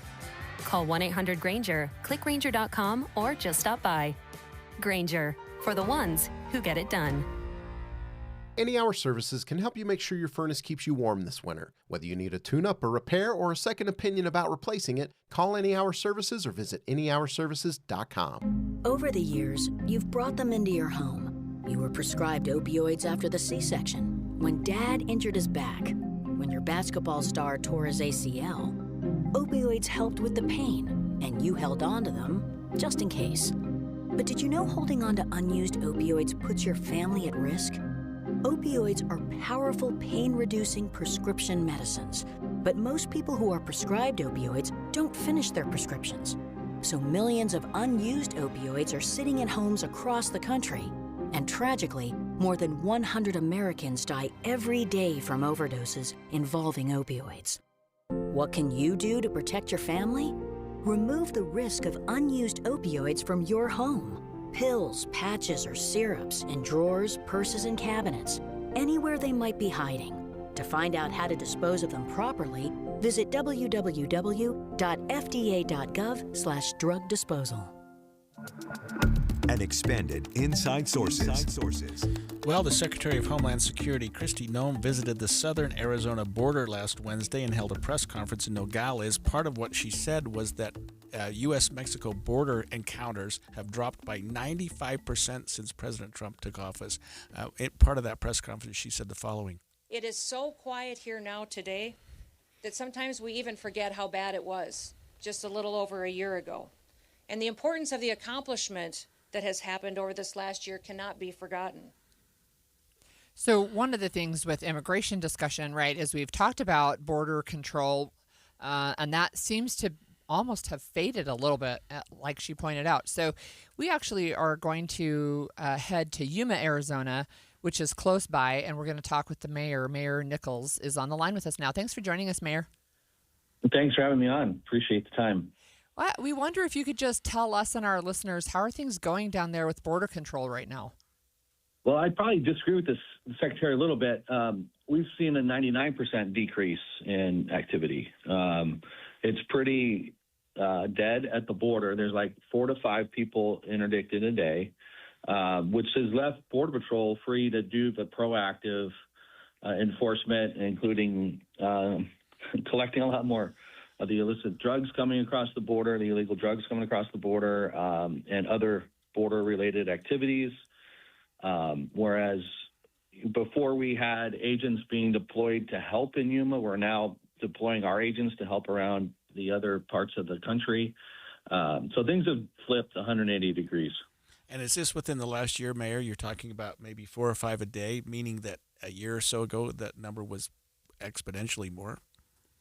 It was 400 to 500 a day when about the time of the election, and then after the results of the election, things started dropping pretty fast. And then within months of the President Trump taking office, we were down into the 1% range of activity. So, is there more to be done on immigration or on the border, in your opinion?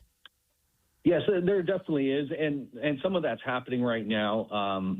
The border system, the wall system, was never completed, so that's being completed. Particularly the intelligence side. So there was a lot of, you do have the 30-foot high fence, which is pretty daunting in and of itself. But then there's sensors and cameras and things that actually were never activated. Those are being brought online, and more of those things that they don't tell us about because that's part of security are being done to help give a more intelligent approach to enforcement along the border. That takes less agents, takes less resources to make sure we're tracking what has to happen along the border. Mayor, can you tell our listeners what your constituents are saying about this? Is this good news? Are they very favorable to this, especially in light of maybe things that are going on in other parts of the country? I mean, you're a border town, and so it hits much more close to home when these numbers go down. But what's the mood there in Yuma, Arizona? Everybody that I've talked to have been very positive about the change of numbers, because along with the change of numbers isn't just about the guy coming from another country looking for a job. There's trafficking, particularly of youth, of women. There's all sorts of abuse, death. There's just terrible things that happen. It's not just the old story about, someone looking for a better life. There's the cartels. Right now, actually, across the border, there's a bit of activity with the cartels because they've lost leadership. And so now they have a bunch of internal fighting trying to determine the new leadership, because control of the border from the Mexican side is still what's at I guess, contention on who's going to control it. Is the federal government? Is it a cartel? Is the cartel itself doing it? Which cartel? So there's things still need to get done. And that relationship we work on a local level very regularly. But, those are federal type issues to get worked out. And so those are, it's still an area that needs lots of attention. It's just a whole lot different attention. We have less of that trafficking and those kind of things that are really humanely, and nobody would agree that those are okay to let those go on. Right. We're speaking with the mayor of Yuma, Arizona, Doug Nichols. And Mayor, we know that a lot of immigrants do come across to work, and they work in agriculture and farming. In your area, have those industries experienced as challenge with this big drop in border crossings? So the overwhelming majority of our labor contractors here only work with legal labor. I know this might sound contradictory, but to harvest crops, particularly fresh produce that ends up in the store within hours of being harvested from the field, takes a very skilled and knowledgeable workforce. And so they want the consistency of legal labor, besides being law-abiding farmers and ranchers and things like that. They need to have that consistency in workforce. So there was a little glitch, if you'd say, during the shutdown that made it hard to get the H-2A process going. So we had to work around a little bit of that. But as far as the illegal labor that's present, our farmers do not rely upon that, so they do not have that issue to deal with. Mayor, this might sound somewhat naive, but what do you attribute to this success? What happened between a year ago and now that has caused this incredible decrease in border crossings in your city? Well, it's the same thing that I suggested to President Biden, is you got to be verbal and you've got to be out front with our borders closed, because frequently we would engage somebody when we were down at the border and they'd say, President Biden has invited us. So the narrative out there was an open border narrative. The narrative, then that's what changed during the election. Once the results were clear, everyone globally knew that President Trump was not an open border president. And so the tide shifted immediately. So that's the base level. You got to start there because people will follow those indications. But the enforcement is important. We've learned that time and time again along the border. If you just only say it but don't enforce it, people learn that pretty quick too. You're talking about a multi-billion-dollar industry that had developed during the Biden administration, when you talk about families that have to pay between $3,000 and $20,000 per person to cross the border. The cartels are just not going to let that go away, but they also don't want to risk it. So if they know that there's going to be bigger struggles, they're going to change their approach. And I don't believe that they're done. I believe that they're just looking for the new soft spot in the American system. So can I ask, has Yuma been working with ICE agents? What's that been like? Yeah, so actually, what might not be intuitive is we don't really have a large illegal population here. They tend to just move through our community into the interior of the country. We've worked with ICE ever since they were created. Our federal relationships are pretty strong in Yuma. We have not had the big raids that the other communities have experienced. They did help us with a prostitution ring, which I think everyone would agree would be an appropriate thing for federal agents to help with. But we haven't had that big influx like you're seeing in Minnesota or some of the other cities. Thank you for joining us this morning. That was Doug Nichols, mayor of Yuma, Arizona. And I think it's fascinating to hear a mayor from a border town talk about the changes that they've seen as opposed to the mayor of a Midwest city like Minneapolis, Minnesota, and talk about how that's, I mean, that was fascinating that you with that different perspective, you know what I mean?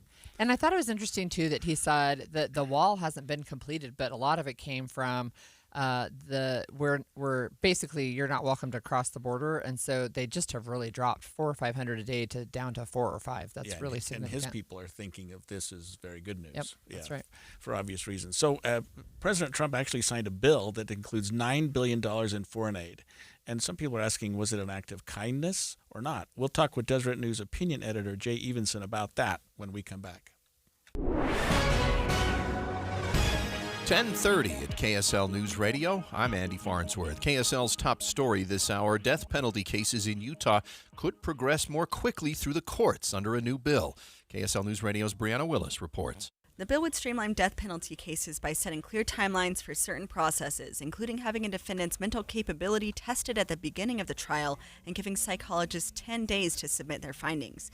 There would also be a tightening of the appeals process, something KSL legal analyst Greg Skordas says he has concerns with. Having some openness and having some ability to revisit issues down the road makes sense. And so I'm always a little hesitant to say foreclosing appeals after a certain period of time is going to be a hard, fast rule. Skordas says the bill looks to be a response to some frustration in the state where those convicted have sat on death row for decades, including Ralph Menzies, who was on death row for 37 years before dying of natural causes. Brianna Willis, KSL News Radio. Our top national story this hour from ABC News. Body-worn camera from the chaotic scene during the December 13th mass shooting at Brown University has now been released. ABC's Sherry Preston has more. This is Brown Police. We have confirmed gunshots at 184 Hope Street. The heavily redacted body cam videos show police clearing campus buildings and trying to help people take cover. The 20-minute video shows a police officer directing the other officers to clear the building. Get these rescues in. Closing off streets and telling people to get down. And it shows their frustration at not having many answers. As of right now, we have no information as to who this person might be. 2 students were killed, several wounded. The gunman, a former Brown physics major, took his own life days later. Sherry Preston, ABC News. Your money at this moment. The Dow is mostly flat, just down 3 points to 50,112. Coming up, this rain's already here in a couple of spots. We'll check weather and traffic next. KSL News Time, 10:31.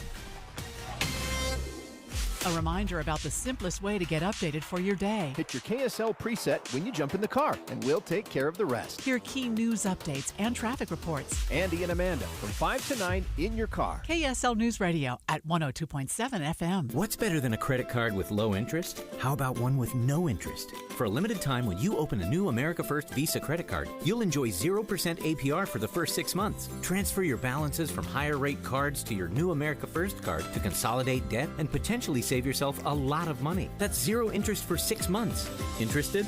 Then hurry to americafirst.com to apply today. Introductory variable annual percentage rate is subject to membership, eligibility, terms, creditworthiness, change, and conditions. Other limits and requirements may apply. Federally insured by NCUA. Equal opportunity lender.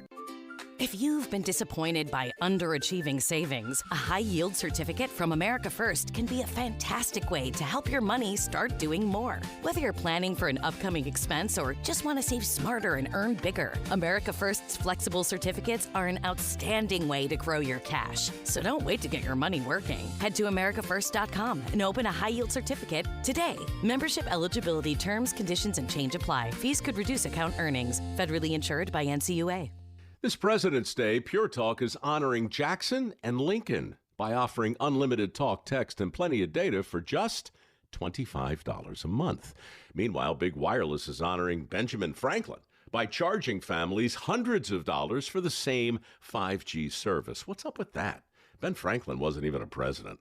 When you switch to Pure Talk, you'll be in business with an American wireless company that supports our vets in a big way and keeps all their customer service in this country. That's important. And You'll be on the same towers the big carriers use, so you'll get the same 5G service without the inflated price. So hang on to your Benjamins and switch to Pure Talk for a Jackson and a Lincoln. No contract, no hidden fees. Dial pound 250, say Mike Rowe, and you'll get 50% off your first month when you switch. That's pound 250, Mike Rowe, for an American wireless company that is truly unprecedented. Pure Talk. Tim Jr. here from RGS Exteriors. Did you know that we offer 3 distinct styles of gutter protection? Each one meant to handle a specific leaf problem. You might not even know there are different styles of gutter protection, but there are. And if you pick the wrong one, it could be a huge waste of money. Now, the big gutter guard companies won't tell you this. They try to sell you a one-size-fits-all gutter guard. And it could be completely wrong for the amount and types of trees and leaves you have. Not RGS Exteriors. We understand which kind of leaf problem needs which kind of gutter guard. We'll do an in-depth evaluation to assess the types, locations, and numbers of trees in your yard. Based on that data, we match your home to the right gutter guard. So don't risk wasting money on the wrong gutter protection. For a free evaluation and estimate, call RGS Exteriors at 801-280-3110 or visit rgsexteriors.com. That's 801-280-3110 or rgsexteriors.com. Traffic and weather together on KSL News Radio, brought to you by UCCU. Direct deposit gets you $300. Love where you bank. Jason Jones. And we are seeing some wet roads out west, Bangerter Highway area, 2100 south, or I guess I should say the 201 highway is what we're talking about. We did have an accident also as Bangerter Highway as you approach the 201, but that's been cleared, and so there's no leftover delays from that. Everything's all moving smoothly in that area. Northbound I-15 also running very smooth from Payson all the way to downtown Salt Lake City, and then likewise southbound from Ogden to downtown Salt Lake City. No other accidents or delays that we're looking at this point. Don't miss the Rocky Mountain Gun Show February 14th and 15th at Golden Spike Event Center in Ogden. Get 500 rounds of 9mm ammo for just $89. I'm Jason Jones in the KSL Traffic Center. Yeah, so weather, well, the early morning winds have brought some late morning rain in spots. 20% chance through the rest of the day. A high of 51 today is what we're looking at. 55 is going to be the high for the next 7 days on Wednesday. That'll also be when the storm is supposed to be the most wet for here in the Salt Lake Valley. Right now, 45 degrees. I'm Andy Farnsworth from the KSL Common Spirit Health Studios. Listen online at kslnewsradio.com.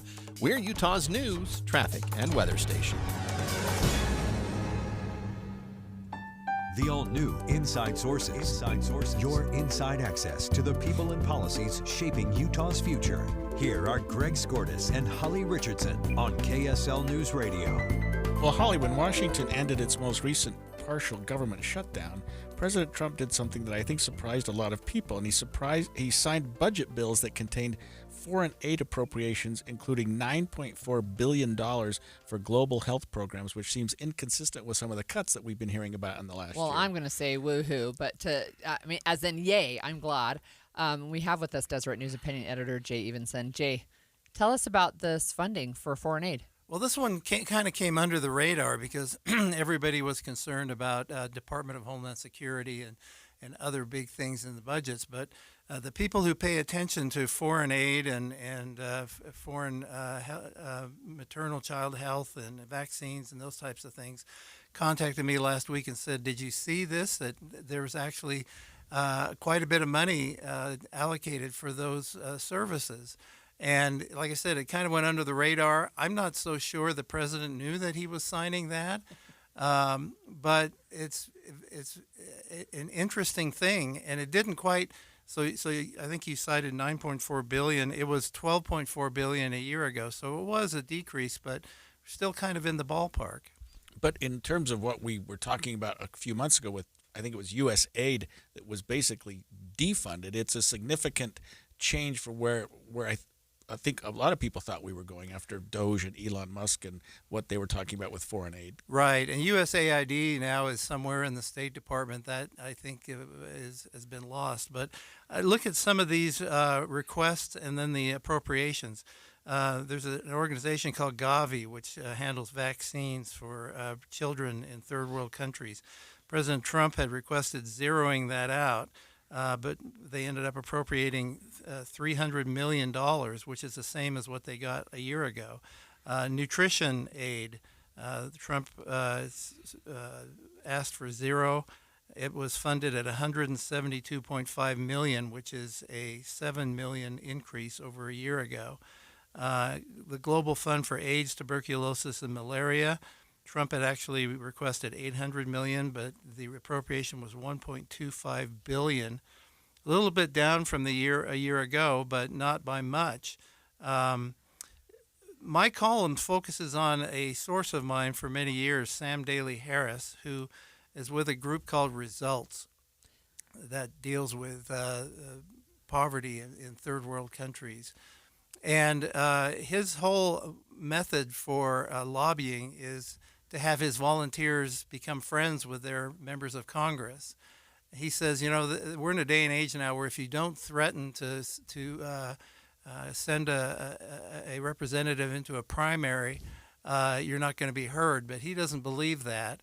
And he sent me, there were 2 letters here. Actually, I think there were actually more in total, sent to House Appropriations Committees that were signed, in one case by 160 House members, in another case 128, asking them to include these measures in the final bills. And that's where the real work gets done, right, is in these committees.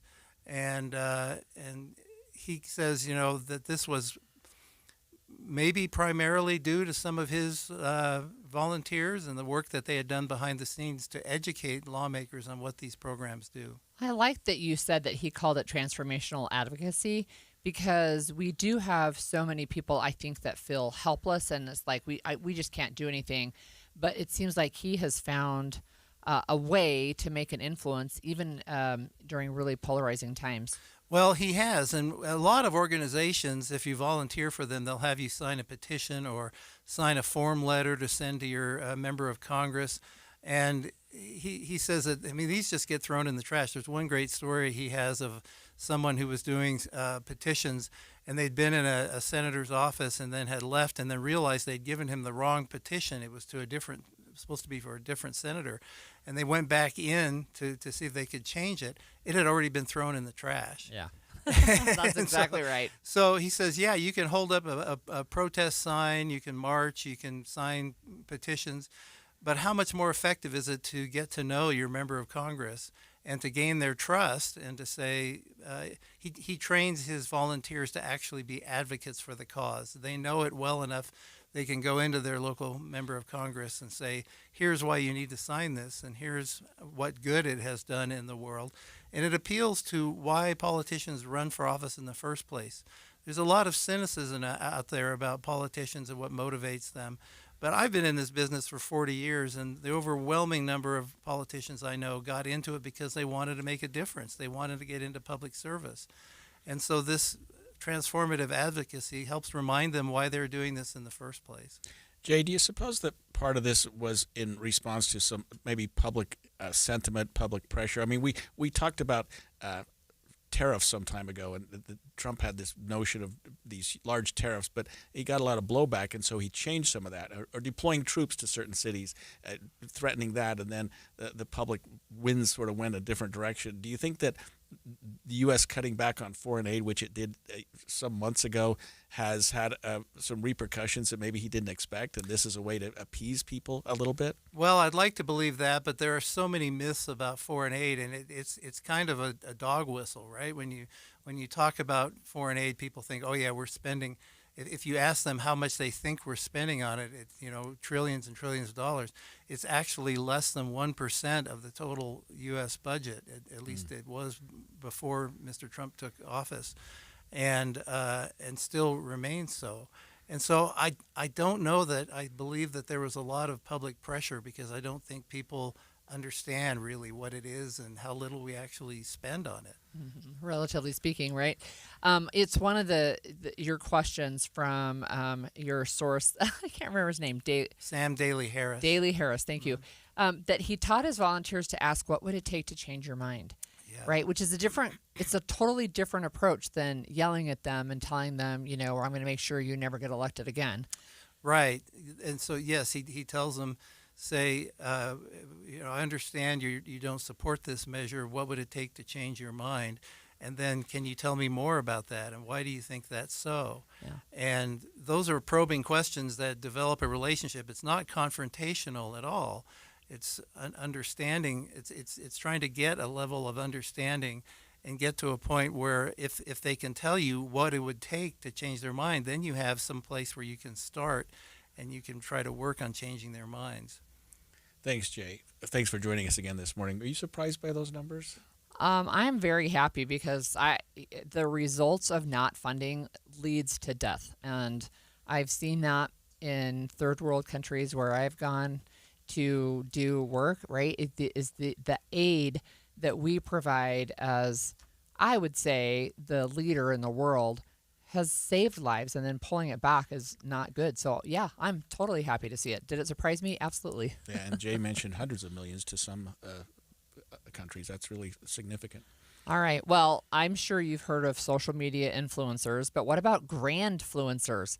From home kitchens to social feeds, grandmas are now going viral, sharing their nostalgic recipes and more. And since I'm a grandma, that makes me just a little bit uncomfortable, but we'll talk about that when we come back. 1-877 Cars for Kids, KARS Cars for Kids. 1-877 Cars for Kids. Donate your car today. 1-877 Cars for Kids. KARS Cars for Kids. 1-877 Cars for Kids. Donate your car today. Ready to get rid of that old car? Donate it to Cars for Kids. Call 1-877-CARS-FOR-KIDS to reach a friendly live agent. Donation is super easy, and your car can be picked up as soon as tomorrow. Call us now, 877-CARS-FOR-KIDS. That's cars with a K to donate your car today. 1-877 Cars for Kids. KARS Cars for Kids. 1-877 Cars for Kids. Donate your. Did you know you can donate real estate too? Go to carsforkids.org. That's carsforkids.org. More than 50 million Americans suffer from a form of mental illness. And Utah isn't immune, with nearly 1 in 3 people dealing with anxiety, depression, or another form of mental illness. But there's hope. We can all take action to keep ourselves and our loved ones safe. That's why KSL has teamed with the Huntsman Mental Health Foundation to bring you hope and help you thrive. It's Healthy Mind Matters. Find out more at healthymindmatters.com. Women go through many changes in their lives. And we believe each milestone matters. That every new candle represents another step in your story. Our healthcare experts support women at every stage of life. Because each chapter deserves to be celebrated. Women's health. Nurture what's next. Find care near you at mountain.commonspirit.org. Common Spirit Health. Human kindness lives here. The more you listen to your kids, the closer you'll be. So we asked kids, what do you want your parents to hear? I feel sometimes that I'm not listened to. I would just want you to listen to me more often and evaluate situations with me and lead me towards success. We're not adults, so just be there and listen. I just want someone to yap to. And I just feel like I'll be fine if someone just hears me talk and talk and talk and talk and talk and talk and talk. You're doing a really good job. And I don't think I tell you that enough. And I know sometimes we get into it and it's just hard on both of us. But try to understand me more and I'll try to do the same. Listening is a form of love.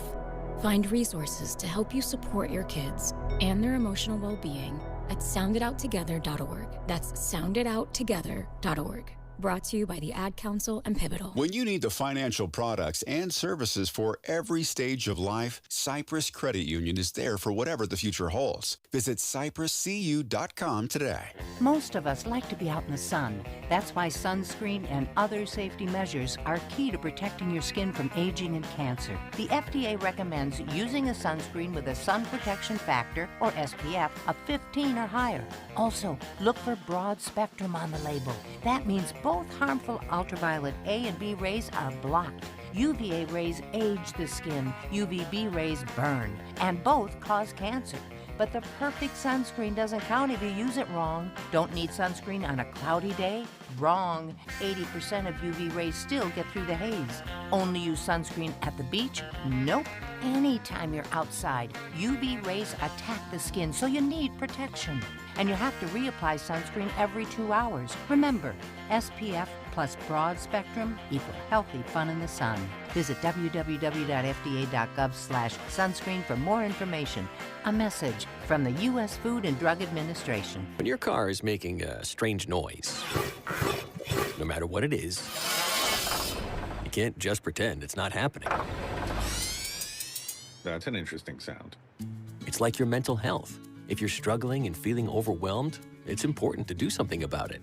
It can be as simple as talking to someone in your community, or just taking a deep, calming breath when you need it. Nice. For mental health resources, check out loveyourmindtoday.org. At loveyourmindtoday.org, you'll find information that may help you get through a tough time. Things like tips for dealing with stress, how to navigate difficulties like financial worries, anger, substance use, and more. You can also find real stories of how people navigated their own mental health challenges. Because once you start to address the problem, you can go so much further. Visit loveyourmindtoday.org. That's loveyourmindtoday.org. Brought to you by the Huntsman Mental Health Institute and the Ad Council. And expanded Inside Sources. Inside Sources. You know, I learned to love travel from my grandmother. She passed away a couple of years ago, just shy of 102. But she was leading tours around the world when she was, she still had kids at home. This would have been like the 1950s. It was really something, I think it was transmitted genetically. But I'm seeing these stories. It's so fun that on social media, grandfluencers like grandma influencers are taking the stage. Yeah, that's interesting. I'm still trying to get used to the concept of social influencers. But as you talked about it, I remembered my grandparents used to go out on these tour buses, the ones that would go out to Wendover and different places, and they would lead games and bingo and fun things. They were hosts. Yeah. They would go out and they did it all the time, and they had so much fun, and they had this following. I mean, people just loved them because my grandfather sang and my grandmother would do things and provide things. It was sounded like a lot of fun. Well, it is kind of fun, and you know they're really starting to garner, I think, a crowd of millennials and even younger to help them with whether it's cooking or hairstyle to grandmotherly advice. It's kind of fun.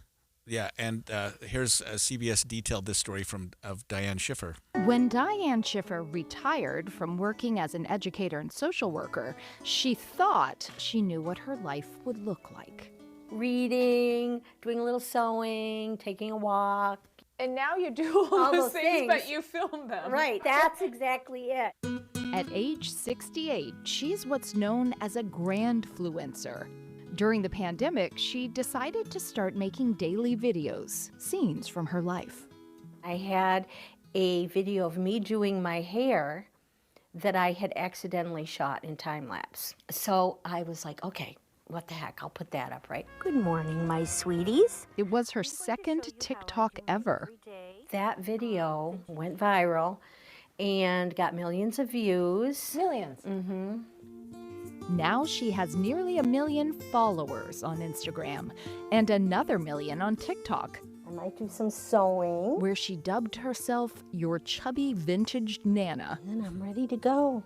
What do you think it is about you that people love to see? I think that image of like a grandmother, an elderly person, all they want to do is support you and love you and make you warm cookies, right? That's it. Her videos range from posts about her favorite vintage finds, these little pot holders, to offering comfort and advice. Nothing wrong with being you. When I'm long gone, those videos will still be out there. And I can still be, giving to people. And please keep making videos. I love that idea of leaving it behind, right? It's not just for the people that don't know you, but your family too. But I want to hear from our listeners. You can text us at 57500. What's one thing, a recipe, some advice, or a skill that you learned from grandma or grandpa? You know, one thing that we lost when we lost my grandparents was this idea that the family would get together often. Yeah. You would go to grandma's house every year at Christmas. Every year, 2 or 3 times a year, you would just go there, or even more. And we lost that when they passed. My parents weren't as sort of inviting, I guess. They just didn't expect us to come up. And I've tried to revitalize that myself since my parents passed away. And so far it's been with some success, but you can't mark what grandma did. So there's another grandfluencer known as Babs, and she started a new career out of her videos. 76-year-old Barbara Costello retired in 2007. Here we go. You know what? You don't have to spend a lot of money on Easter arrangements. She started her channel, Brunch with Babs, because her daughter insisted people would want to hear from her mom. What's the highest compliment? Somebody that says you remind me of my mother. Hopefully it's a good thing. She's an unfussy domestic doyenne who offers up recipes, Prosecco, vodka, grapes. If you haven't had them, you're missing out. and tips and tricks you might not have known. I know you know where your dryer filter is, but do you know where your washing machine filter is? Oh my goodness, look at that. Babs has more than 9 million followers across social media now. I call them my online family. So yeah, I have a big family. Her second book, Every Day with Babs, was released in April, and her social success has attracted the attention of big brands. I've never been busier, even when I was raising 4 kids, even when I was running a business, I ran a preschool. I have never been busier than today. Good for her. That is wow. How amazing is that? Start a new career. How many did they say? 9 million followers? Right, So- yeah. I mean, that's crazy. It is crazy. And probably a lot of young people following. And, Yeah. Wondering, don't lose some of those traditions. Don't lose some of those ideas, recipes, all kinds of things. So we know that more and more people are turning to the internet for meal inspiration. 70% of Gen Z uses social media to look for meal inspiration, with TikTok and Instagram leading the way, which is interesting to me because I still go to Pinterest, which is, I don't know, probably not as popular, but I still go to Pinterest for recipe ideas. 9 in 10 U.S. consumers have reported turning to digital platforms for recipes, shifting away from cookbooks. So I used to collect cookbooks, and now it's like I don't even open them anymore because I just go online. You go online. Yeah. Another thing that a lot of us may have lost with our grandparents and their influence was the cultural influence. Because a lot of us were born in the United States, but some of our grandparents were not, and they brought things over that we can't give up. You hope that those traditions stay, and what they were teaching us, what they were telling us. I mean, I wish my grandmother were alive today to talk about Greek culture and I know recipes right? and things like Oh, that. yeah. It would be so helpful. And if she had recorded, her preparing some traditional Greek dish for your family, that would have been invaluable. Right. So it's one of the things I've talked to my kids about and said, so we put our family recipes on a Google Drive so anybody can access them and say, okay, here's the recipe. Yesterday I made one and I put a picture there. It was not a video, but I put a picture. And I have asked my daughters, would you like me to do videos? And they're like, yeah, but why? And I said, so that you can have them after I'm gone. They're like, no, because we don't want you to die. Well, you and I are grandparents. I mean, it's time to sort of get part of the equation instead of thinking what would our grandparents do, what would our parents do. Well, we're there now. We're the grandfluencers to be if we want to do something. So I don't know about your family, but when you think about like Thanksgiving, it was my husband and then my sons that carved the turkey, right? I know how to cut a turkey, but it's their tradition, right? Do we have a video of that? No, we do not. So anyway, some of those things. One of the things I would say about our cuisine at our home is that it is maybe, I don't know if it's nostalgia for a simpler time, but it really is. These are meals that we use to feed a large family, right? This is how we made our dollar stretch. This is, these are things that we like. It's not that I am going to spend 4.5 hours posing my food so I can take the perfect food photo. A lot of kids and grandkids don't appreciate this because they always think, well, back in my day we did this. But back in my day is important. I think history needs to be restated, and we need to share with our kids and grandkids, Holly, things that we learned, because whether they think it's clever or not today, they're going to appreciate it in the future, I think. So here's one thing that I did not carry on from my parents' time, and that's Jell-O with not sweet stuff in it. No. So have you ever had Jell-O with carrots in it? Yes. I have. That one is okay. but I've never had like Jell-O with peas in it. That one is maybe a little too far for me. But it was a big thing in the 50s and 60s, right? You can find all kinds of recipe books of like, here, modern homemaker, here is how you can liven up your family dinner. Put peas in your Jell-O. Okay, Jell-O is one thing. We shouldn't have gone down that road. That's not where Grandfluencers were a great influence. Lots of food, lots of ideas, lots of cultural things. Green Jell-O, maybe not high on my list. It depends, right? I think it depends. So I'm looking at a list. This is from southern United States publication, and they're talking about creamed chipped beef, ham and beans, meals built around potatoes and onions. I mean, those are kind of traditional. And you think about it, these recipes aren't always available online. Right. I mean, you hand them down. The whole idea is that's right. let's figure out how grandma, because grandma always did it her own way. That's right. And it's not something you're going to find online. Yeah. So you got to figure out a way to pass those down. Well, Utah has long prided itself on its commitment to states' rights, and Utah's Attorney General Derek Brown, who's been a friend of the show a number of times, has just launched a new section in his office to defend those rights, states' rights. I don't know how that's going to work, but it will be interesting talking to him after this break.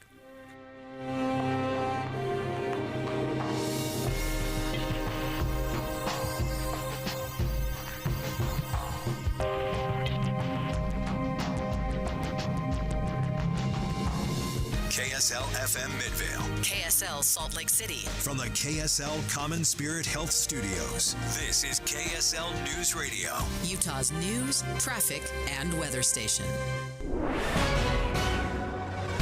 11 o'clock at KSL News Radio. I'm Claire Scott, KSL's top story this hour.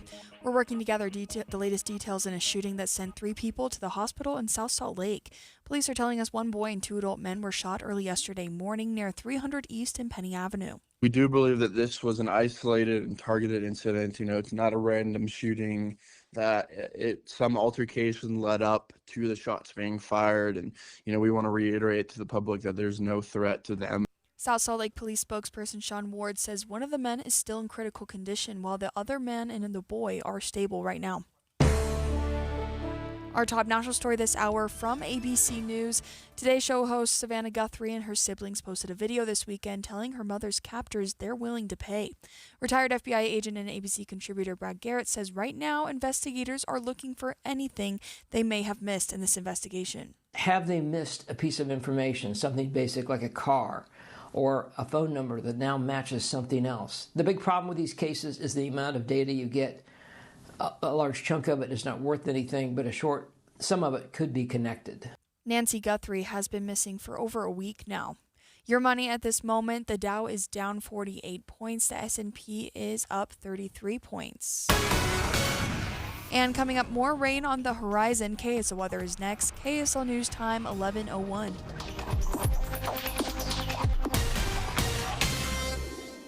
The sources where we get our news matters. When you listen to Utah's Morning News, we want you to feel the stories are important to you and trustworthy. This is Amanda Dixon. And I'm Andy Farnsworth. Join us weekday mornings on KSL News Radio. I'm back to doing what I love and more, thanks to the Good Feet store. Does it feel like someone's stabbing a knife into your heel? Or does your lower back give you problems as the day goes on? The Good Feet store wants to help you, like we helped Ann. Every time I stood up, pain just shot up my legs. Fortunately, I found the Good Feet store. I went to them after my doctor diagnosed me with plantar fasciitis. And now, thanks to the Good Feet store, I'm 100%. Wouldn't it be nice to get back to doing what you love, like Patrick did? I was in constant pain. Somehow my fiance and I found our way into the Good Feet store. Put my foot on the arch support system. I put them in my shoes, my back, my knees, my ankles. Thank you. Thank you, everybody at the Good Feet store. You gave me my active life back. Learn more or schedule an appointment at goodfeet.com and come in and get your free personalized fitting at the Good Feet store. We have locations in Farmington, Riverton, and Sandy. Thanks to the Good Feet store. Valentine's Day is a moment to pause and celebrate the love that fills your life. Duke's Jewelers in Springville believes every love story deserves something timeless, something chosen with intention and given from the heart. This Valentine's season, explore pieces that speak without a single word. dazzling diamonds that catch the light, rich gold that feels classic and enduring, and colorful gemstones that tell a story all their own. Whether you're marking a first Valentine's together, honoring decades of devotion, or simply wanting to make someone feel cherished, Duke's Jewelers is here to help you find the perfect piece. Duke's Jewelers will guide you with care, offer thoughtful suggestions, and even wrap your gift beautifully so you can enjoy the moment, not stress over it. Visit Duke's Jewelers on Springville Main Street and discover a gift that will be treasured long after February 14th is passed. Because love is worth celebrating in the most meaningful way. Duke's Jewelers. Love elevated. How do they get so excited about 50 yards? Think of what you could sew with that. But you need a really great sewing machine, a Bernina. Get Bernina sewing, serging, and embroidery machines and accessories at fantastic prices. The Bernina Super Weekend Sale. Don't miss the Dave's Bernina Super Weekend Sale at their Provo and St. George locations. Now until February 14th. Save hundreds to thousands of dollars on all new Bernina machines. 0% interest for 48 months on certain machines. Even the most advanced sewing machine in the world, the Bernina 990, is on sale. Incredible savings on top-of-the-line special event demo machines that come with full 5-year warranties. Take advantage of 20% off Bernina and Burnett presser feet. Dave's Bernina just received a limited amount of school buybacks in excellent condition with 2-year warranties. With a doorbuster price of $4.99. Dave's Bernina, 691 East St. George Boulevard and 2017 North 550 West in Provo. Traffic and weather together every 10 minutes on the 9s, brought to you by UCCU, up to $500 for loan transfers. Love where you bank. Here's Ricky Meese. A little bit of trouble in traffic, 5600 West at California Avenue. You will see a vehicle over to the shoulder. There's a little bit of backup at the intersection. That's mostly because of the traffic light, but use a little bit of caution. Overall, Valley Freeway traffic moving very well. A little wet in places. You may want to keep those lights on when you're in that misty area, but the roads are still traveling, seeing vehicles traveling pretty well. Whipple Service Champions is Utah's most trusted name for heating, cooling, plumbing, and electrical services. And they are our first choice for offering honest second opinions. Ricky Meese in the KSL Traffic Center. A high of 51 today and rainy. We're expecting more rain on Wednesday. That continues through Thursday. Highs remain in the low 50s. Right now it is 45 and rainy. I'm Claire Scott from the KSL Common Spirit Health Studios. Listen online at kslnewsradio.com. We're Utah's news, traffic, and weather station. The all-new Inside Sources. Inside Sources. Your inside access to the people and policies shaping Utah's future. Here are Greg Skordas and Holly Richardson on KSL News Radio. Well, Utah has a history of its commitment to states' rights, and now the Office of the Attorney General has unveiled an exciting new initiative, Holly, they're calling the Federalism and Strategic Litigation Section, designed to help Utah safeguard its sovereignty, defend its constitutional authority, and influence national legal battles. This came out of the blue for me. Well, those are a lot of words, and I wanted to talk to Utah Attorney General Derek Brown for him to break it down for us. Welcome to the show, General Brown. Thank you, Holly. Good to be with you, and thanks, Greg. Appreciate it. So can you just break down for our listeners what a section is and what this section particularly will do?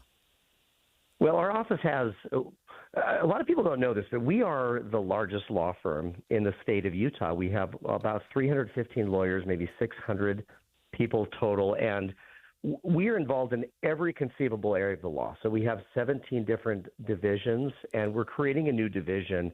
And this is something that I talked about when I was campaigning, and that is a division specifically focused on Utah and what we could do as a state as it relates to the federal government and working with other states.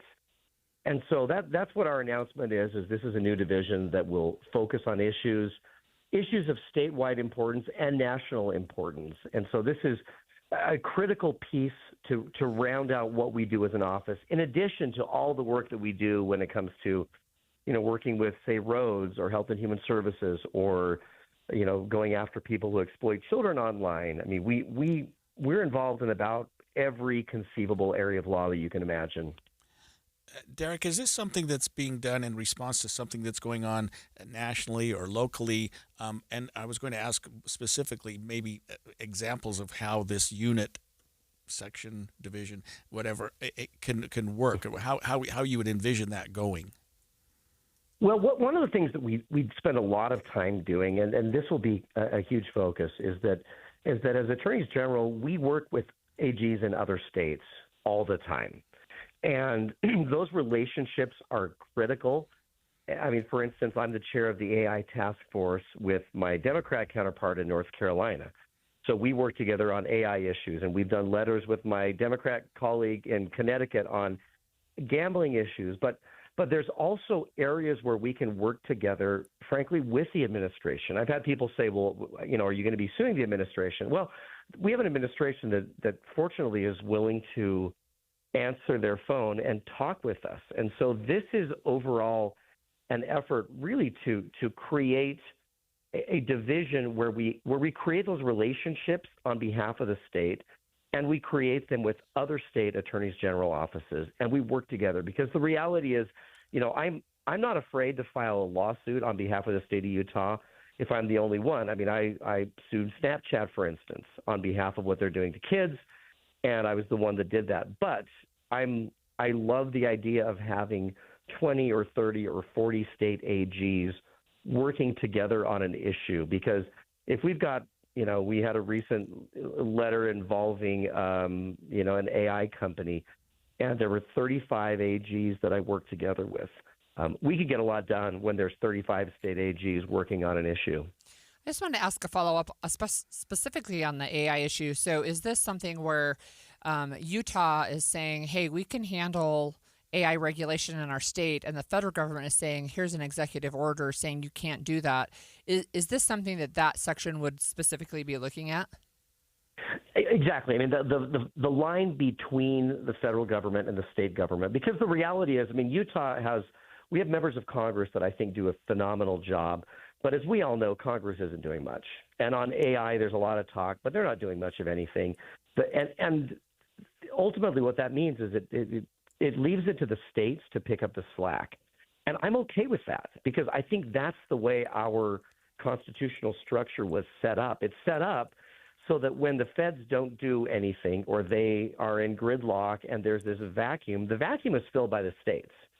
So what I've done is I've cherry-picked some of the best lawyers around. In fact, one of the attorneys that just joined our office, he got his law degree at Harvard and then clerked for Chief Justice John Roberts on the United States Supreme Court. The other attorney, Josh Cutler, clerked for the Chief Justice of the Utah Supreme Court. So what we're doing is attracting some of the best lawyers in the state, and then we're turning them loose on these issues and saying, look, work with other AGs, work with the federal government, work on these areas where there's a vacuum, step in, let's fill that vacuum with a Utah-based solution.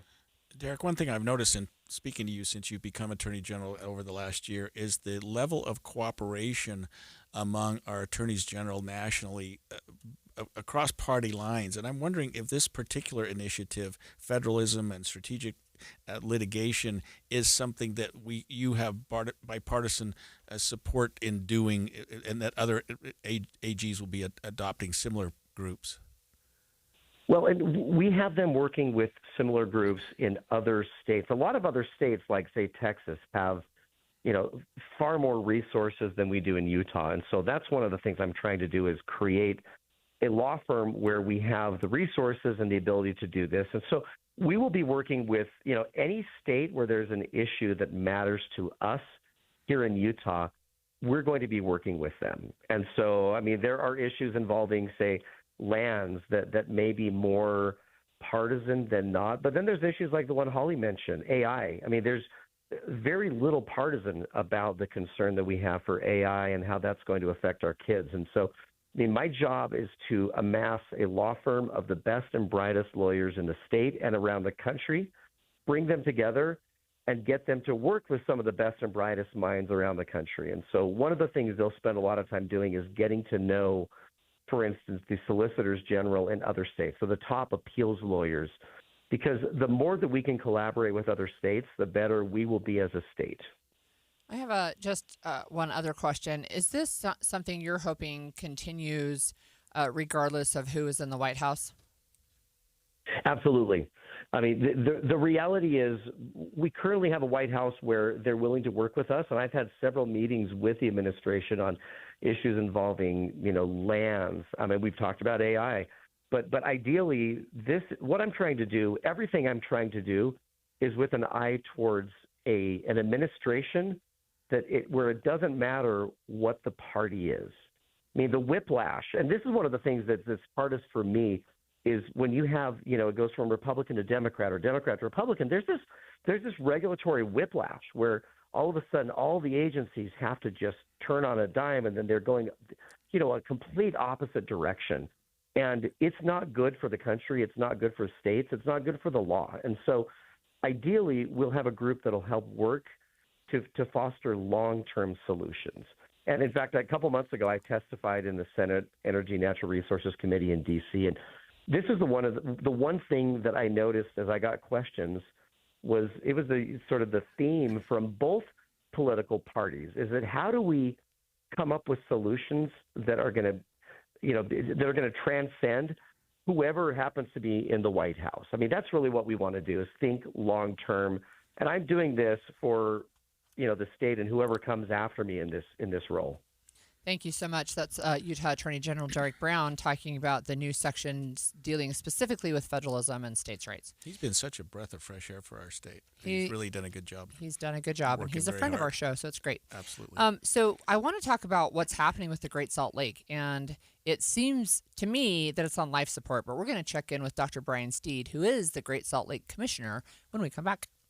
A warning on cryptocurrency kiosk scams from AARP Utah. Scammers are getting smarter, and Utahns are paying the price. Criminals are using cryptocurrency ATMs to commit fraud, stealing people's retirement savings and costing Utahns millions of dollars a year. Many scams start with an unexpected call, text, or email from someone claiming to be a trusted source, like your bank, a business you use, or even law enforcement. They'll tell you there's an urgent problem and instruct you to take cash to a crypto kiosk or ATM. They may even stay on the phone pressuring you to act fast and keep it secret. But once you feed cash into a crypto ATM, it's converted to cryptocurrency and sent to the scammer's wallet, and it can be almost impossible to recover. Remember, no legitimate organization will ever ask you to pay with cryptocurrency. Learn more at the rising cost of cryptocurrency scams by visiting aarp.org/UT.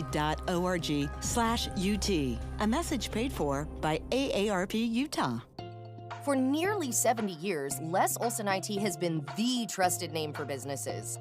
From state-of-the-art printers and copiers to managed IT services, we have the solutions you need to stay ahead in today's world.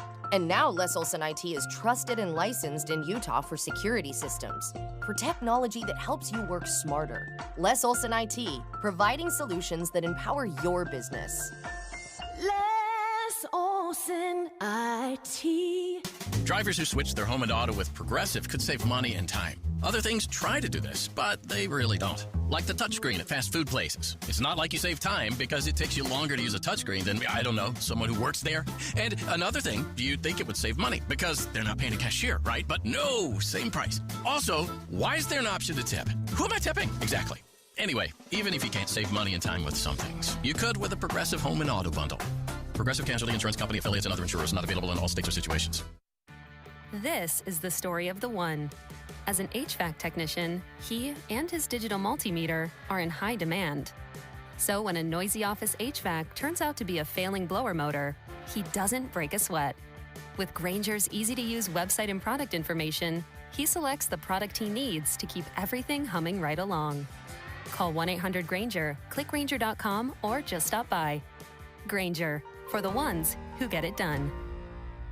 If you're tired of hot, uncomfortable dress shirts that just don't hold up, sweat stains, stuffy collars, short tails, sound familiar? Meet your new favorite dress shirts from Serve Clothing. The game-changing design features a mesh collar shield that stops sweat stains from ruining your look. Plus, built-in vents keep you comfortable under suits and jackets, no matter the season. You'll love the extra length that stays tucked in and the antimicrobial odor-fighting fabric that keeps you fresh all day. Forget about replacing your dress shirts every 6 months. With Surf Clothing's unbeatable 2-year guarantee, you know your shirt is built to last through the toughest work days in any climate. And giving back is a priority. Last year, Serve Clothing helped to outfit more than 750 missionaries and others in need using a portion of your orders. Don't wait. Serve shirts sold out 4 times last year. Visit serveclothing.com right now to get yours before they're gone. Serve Clothing. Dress shirts that actually serve you. Serveclothing.com. Grand Staircase Escalante is under attack. Utah politicians are hastily racing to dismantle protections for this special place, one of America's most treasured national monuments and an important part of southern Utah's economy. An overwhelming majority of Utahns support protecting the Grand Staircase for future generations. Yet our voices are being ignored by those meant to represent us. Now's the moment to speak up. Learn more about this attack and what could permanently be lost at suwa.org. Paid for by Southern Utah Wilderness Alliance. Getting help with plumbing repairs is easier than you think.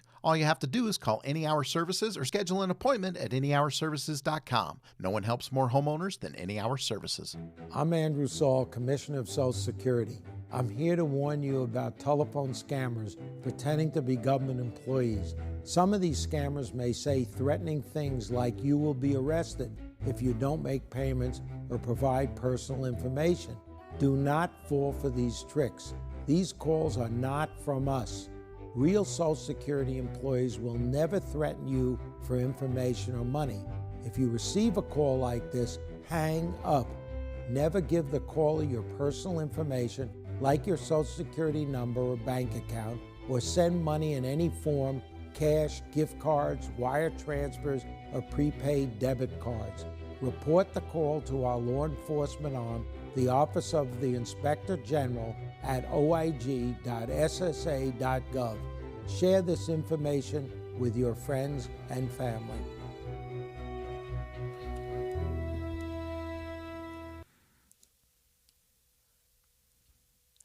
Inside Sources. Inside Sources. Did you know that the Great Salt Lake is the largest saltwater lake in the Western Hemisphere? And it is been receding over the years. In 1986, the lake covered 2,300 square miles. Today, it averages 1,700. That's a huge drop. But by 2034 Olympic Games, the governor has promised that the lake will be full again. Well, that's an interesting promise to make. But I wanted to talk with Dr. Brian Steed. He's the Great Salt Lake Czar. Commissioner. I'm just teasing you, Dr. Steed. Please. Yeah. I would prefer the Czar. My daughter loves the title Czarina. Okay. So all right. Tell her I commissioned you the Czar now, the Great Salt Lake Czar. Okay, sounds good. So, Dr. Steed, what is actually the status of the health of the Great Salt Lake? So, as you mentioned in the outset, there is pretty good evidence that the lake's been falling probably precipitously since the 1980s, from what it was to what it is. Now, if you look at where the average has been over that time frame, really, we're sitting, well below where that average should be, and so we're hoping to get more water in the lake. This morning, there's some good news. I think that it's great for everyone that we have precipitation coming in today, and that's great. And this week looks pretty good. But we still have a long ways to go to get back to healthy. And if you look at where we are today, if the current conditions show, 4192.2, which is right above, and that's in the southern, but that's just right above the level of what we consider to be kind of severe adverse conditions. And so I think that if there's a message I want to communicate today, it's that, we're all going to have to conserve water to get more water to the lake. I just have a follow-up, and that is the governor's promise that the Great Salt Lake will be full by 2034, by the time we do the Olympics here. What is he basing that on? Thoughts and prayers? So, I think that I think there's more than that. I think that there has been a tremendous effort by the legislature and others over the last 2 years to put in place a framework to where we have tools that we didn't have before to get more water to the lake. It is an ambitious goal, and the reality is, if you look at these systems worldwide, once these systems have started in decline in most places, you see them continue in decline. What the governor is asking us to do here is to change that trend here, and I think that I think that the governor is accurate saying we can do better. And yes, to get it back to 4198, which is the level we consider healthy, that's a long ways from where we are, but it's an ambitious goal. And let's just say that we make it all the way back to 4196 in that time frame. That's a really, really great thing, and I'd consider it's much better than where we are today.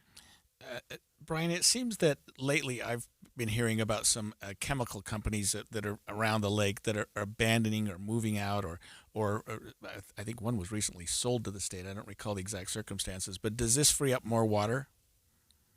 It does. So around the lake, one of the things the lake has is a tremendous number of minerals in it, and those minerals can be quite valuable. But how we've taken those minerals out of the lake in the past has been to put big evaporation ponds around the lake, and then we evaporate as much water as we can out of those and get the minerals out. Obviously, that's not great for the lake, and so we've been working very closely with the mineral companies around the lake to make sure that they're using technologies that require less water. And in one case, like you mentioned, U.S. Magnesium has, it bankrupted out of business, and the state was able to acquire a tremendous amount of water rights through the acquisition of that facility. And so the state recently announced that they were bidding $30 million for those assets. It's a total of over 144,000 acre feet. And just so you keep in mind, that's 144,000 American football fields a foot deep in water. It's a lot of water. And that's actually really good news to keep it into the lake and to keep it healthier. Dr. Stede, every time we talk about water on our show, we have people who weigh in and say, it doesn't matter if I save my pasta water from, and dump it on the garden when we have so much going to waste, and I'll put that in air quotes, waste, with agriculture. What is it that people can do or that they need to know about saving water versus the whole ag sector? So I think that both of those sectors are really important to conserving water. So, and I think there's good news on both fronts. So let's talk with the ag water first. Yes, historically, if you look at, this last year, 65% of water that's depleted out of the basin is used on agriculture. But consider that's where you have a lot of locally grown food stuff. And I know that a lot of people don't consider alfalfa food, but consider who's eating the alfalfa. That's dairy cows and other cows and other livestock that, generally speaking, we then use for protein. And we all know that protein is a big part of, the food pyramid now. So that's something just to keep in mind, that locally sourced food production. But the good news is we've been engaging with those communities, and there's a bill up on Capitol Hill going forward that helps us to engage with leasing their water, and the ag community has been quite supportive of that. And if you look at what we're talking about, over 160,000 acre feet has been leased or purchased from generally ag to the lake to date. And that's a big increase from where we started, even 4 years ago. So I think that we're trending in the right direction. On the other side of that equation are how you use your water in lawns and gardens. And if we put water in lawns and gardens, 94% of that water is used up, and 35% of the water used in the basin's there. And I just think that if people could water less this year, it does actually make a big difference for the lake. And it's almost going to have to be a necessity, isn't it, Brian, given the really terrible snowpack we're having this year? I mean, most of our ski resorts are saying it's one of the worst snow years ever. And that, at least along the Wasatch Front, that's where a lot of the water to the Great Salt Lake starts, isn't it? That's exactly right. And so when you look at this year, it's scary. Now, there's some good news in that we've had even though the precipitation hasn't come in snow, we have had precipitation in the form of rain, and we'll take whatever we can get. But as to your point, we won't get as much runoff this year. That runoff's critically important, not only to our reservoirs, but also to the Great Salt Lake. And so this is going to be a year really to where, by necessity, we're going to have to use a whole bunch less water in our municipal settings. It's just important this year. So we're talking with Brian Stede, the Great Salt Lake Commissioner. And Brian, I have another question. It's kind of related with the agriculture, but with the building. We seem to have an increase in population. It's anticipated to continue to grow by quite a bit. How does that play in with the water?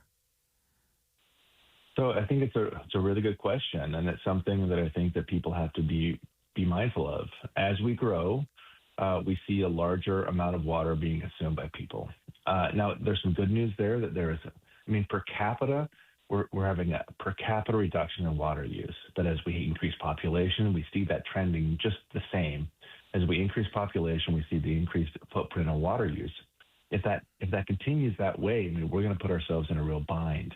So how we grow matters, and that generally, when we talk about how we grow, I'm not against sod, but I am against sod in places where it's dumb.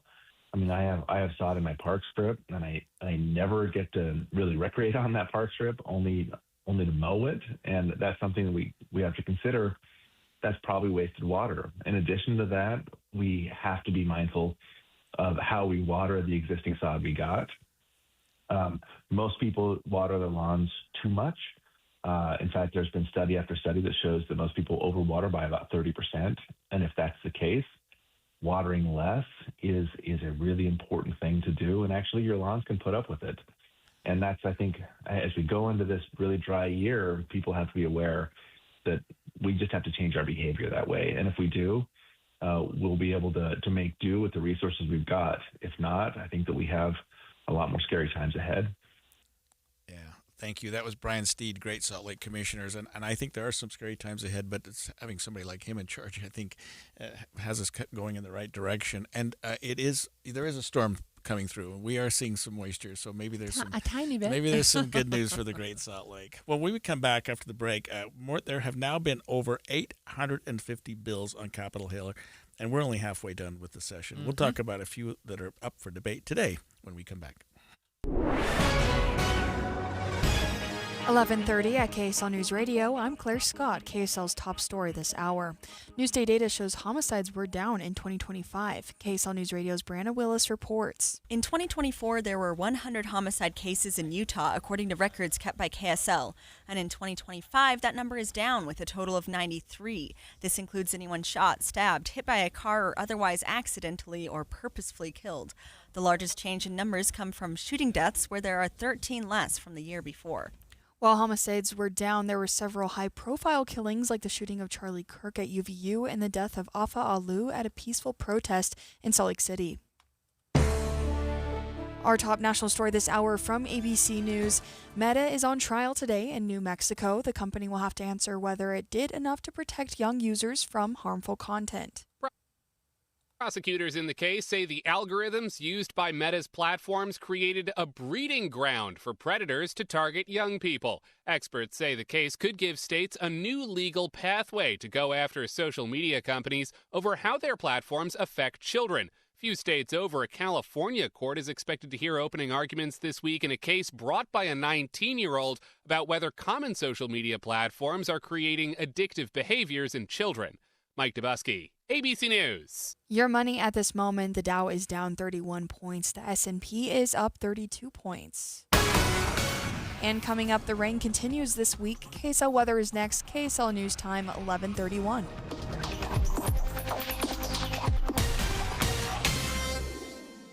Mornings are for recharging. And they're for starting your day right. We volunteer to join you in the car. Get news and weather at 102.7 FM during the most important part of your day. Andy and Amanda, each morning between 5 and 9 on KSL News Radio. Be advised, this is your opportunity to save up to 40 to 80% on a hot tub or swim spa. This weekend only, Friday through Sunday, 2 locations, Salt Lake and Hurricane. Be advised, this is your opportunity to save up to 40 to 80% on a hot tub or swim spa. This weekend only, Friday through Sunday, Utah State Fair Park. 18-month interest-free financing. Our factories have demanded we sell 1,000 hot tubs and swim spas this weekend. Washington County Fairgrounds Legacy Park. Huge factory incentives, factory rebates this weekend only. Utah State Fair Park, we can remove your old hot tub. Free delivery of your new hot tub. Hot tub starting at $2,999. Washington County Fairgrounds, Legacy Park. Free delivery of your new hot tub. Just relax and enjoy. 2 locations, Sandy and Hurricane. Friday, 2 p.m. to 8 p.m. Saturday, 10 a.m. to 8 p.m. Sunday, 10 a.m. to 6 p.m. Utah State Fair Park, Salt Lake, and Washington County Fairgrounds, Legacy Park, Hurricane. Call 833 SPA SALE. We just want to have enough money for retirement. And travel to visit our grandchildren. I understand. That's why at Fisher Investments, we start by getting to know each other, so I can learn about your family, lifestyle, goals and needs, allowing us to tailor your portfolio. What about commission-based products? We don't sell those. We're a fiduciary, obligated to act in your best interest. So how do your management fees work? We have a simple management fee based on the value of your portfolio, so we do better when you do better. We appreciate that kind of transparency. We also check in with you regularly to keep you up to date on the markets and your portfolio. Well, what other services do you offer? As a client, you have access to resources on investing, financial planning, estate planning, Social Security, Medicare, and more. Wow, sounds like Fisher Investments has everything we need. At Fisher Investments, we're clearly different. Learn more at fisherinvestments.com. Investing in securities involves the risk of loss. The Management Minute is a service of the MBA program at Utah State University. I'm Professor Scott Hammond.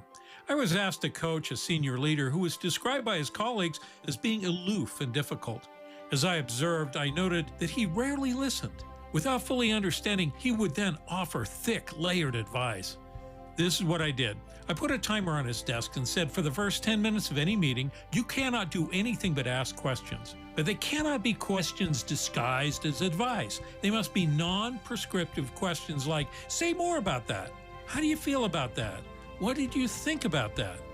The turnaround was amazing. I can't believe what I've been missing, he told me. My colleagues are much smarter than I understood. My job is to give them confidence, not answers.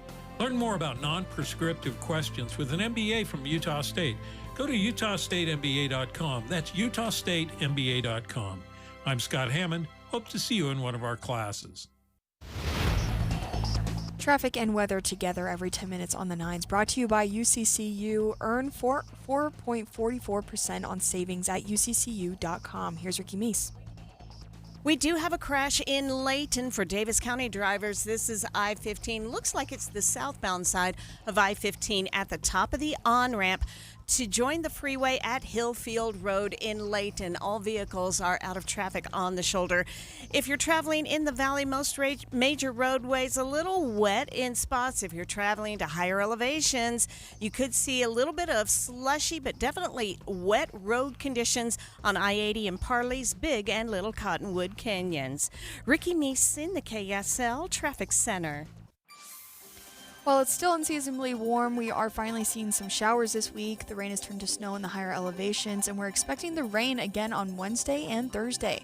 Right now it is 44 and showers in the vicinity. I'm Claire Scott from the KSL Common Spirit Health Studios. Listen online at kslnewsradio.com, or Utah's news, traffic, and weather station.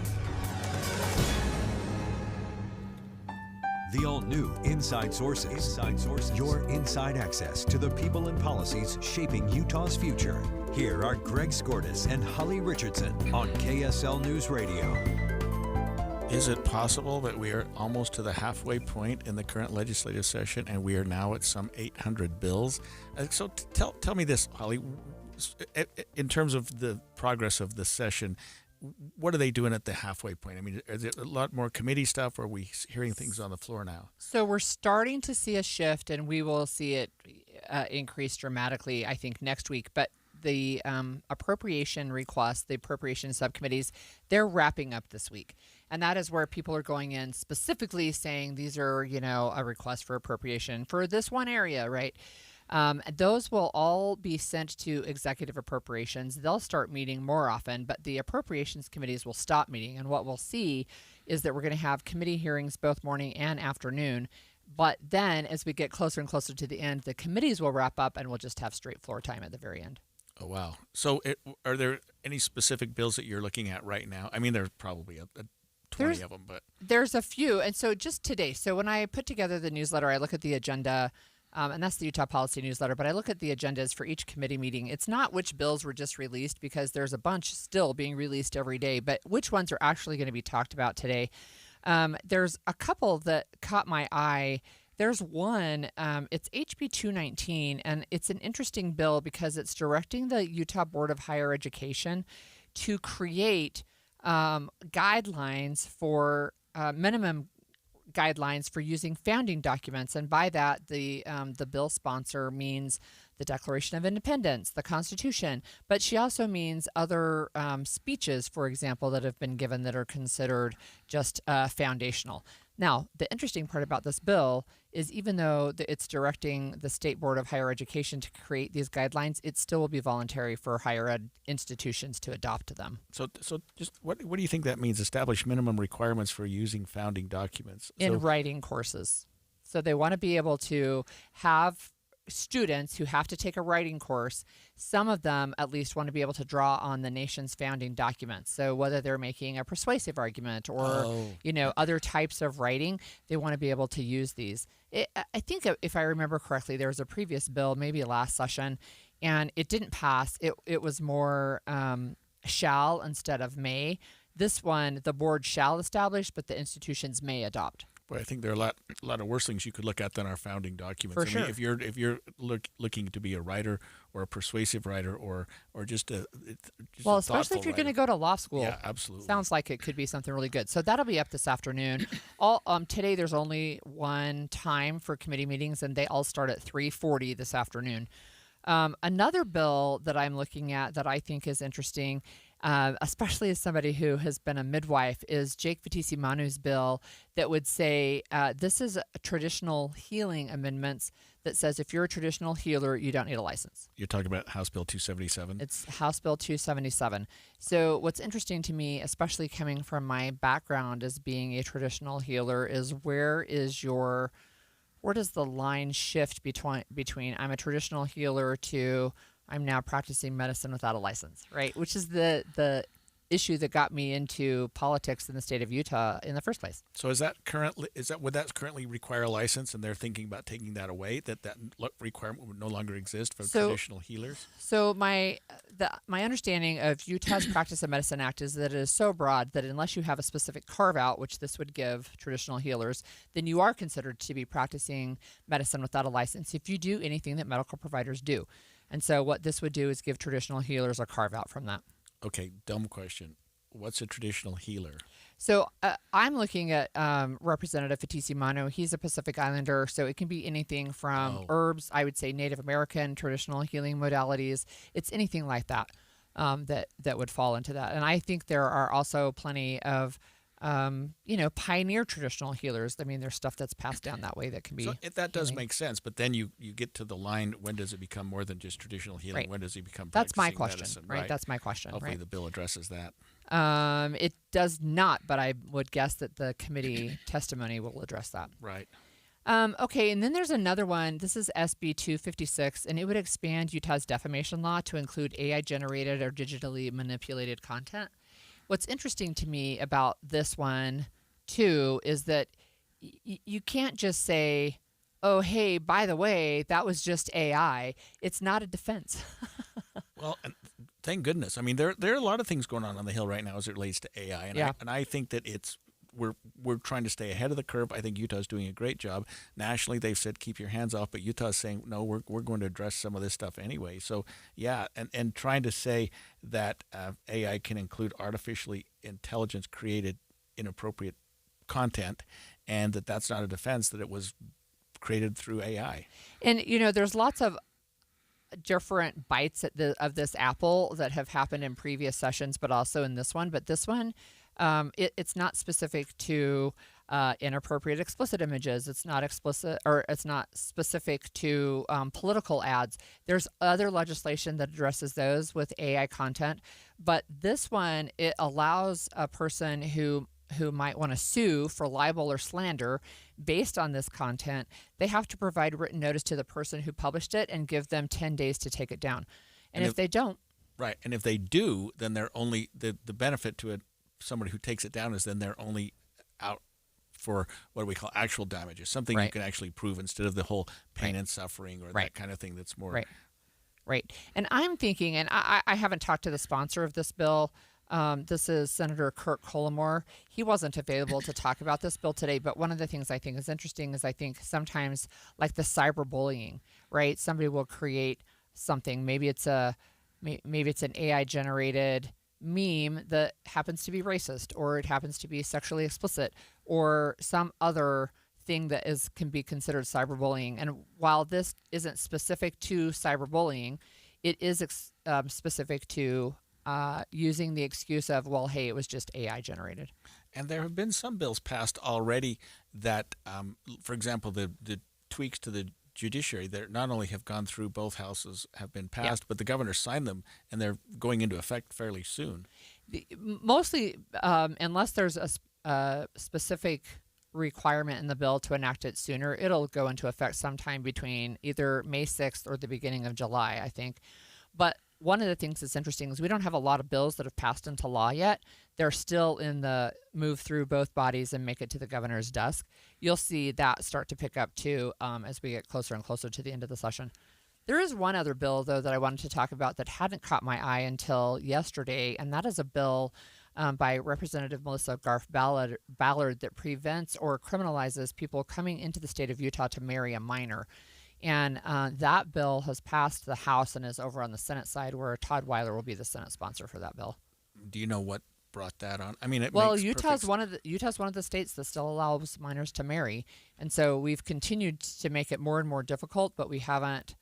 Meaning the legislature, hasn't been able to explicitly forbid minors marrying in the state of Utah. I see. What they're saying is that if you're coming into our state, if you're from a state that doesn't allow it, don't expect to come here Exactly. if this is passed to take advantage of that. that. It's one more attempt to say we don't allow minors to marry in our state. So we do right now. With some I was going to say, why not just cut to the chase? And say, I know, and there are a lot of people who say that. There are a lot of people who ask those questions, and I think it's an important discussion to have. I think historically, states in the West were more accepting of marrying minors. And I would say, think of our polygamist history in the state of Utah, where people were marrying teenagers, right? So, yeah. Well, after the big game last night, the Winter Games also have kicked off, and they were both on the forefront yesterday. We'll discuss some key moments from the weekend and some key moments that may be on this day in history as it relates to the Winter Games. Stay with us.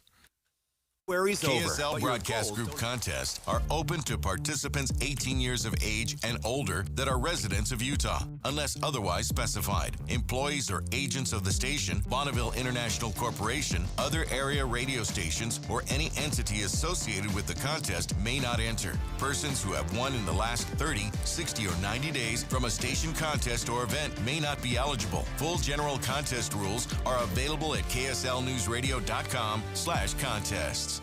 January's over, but your goals don't have to be. If you missed your start date or your January weight loss plan already fell apart, this is your do-over. This is your resolution reset. Right now, Salt Lake City Fat Loss is offering $200 off to help you get back on track to the end of February, plus one free body contouring session where you can lose up to 2 inches per session. Our doctor-developed all-natural program helps you lose up to 1 pound of fat per day with no injections, no drugs, no workouts, and no prepackaged meals. JJ here. I lost 40 pounds in 60 days thanks to this program. Alex here. I've dropped 65 pounds. SLCfatloss.com. Stop restarting and start getting results. Take advantage of the resolution reset with $200 off ending February 28th, plus one free body contouring session where you can lose up to 2 inches per session. Many patients lose 20 to 30 pounds in just 1 or 2 months. Call now and schedule your free consultation at SLCfatloss.com. That's SLCfatloss.com. Results may vary. At Uline, the prevailing opinion is, if you don't live it, you don't believe it. The people at Uline believe in hard work, and they live it by being there 24/7 to answer your call, having 41,000 items in stock, and offering same-day shipping from 12 locations across North America. Business owners, sellers, buyers, shippers, and packers believe it. Uline is the hard-working, dependable source for your shipping and industrial supplies. Visit uline.com.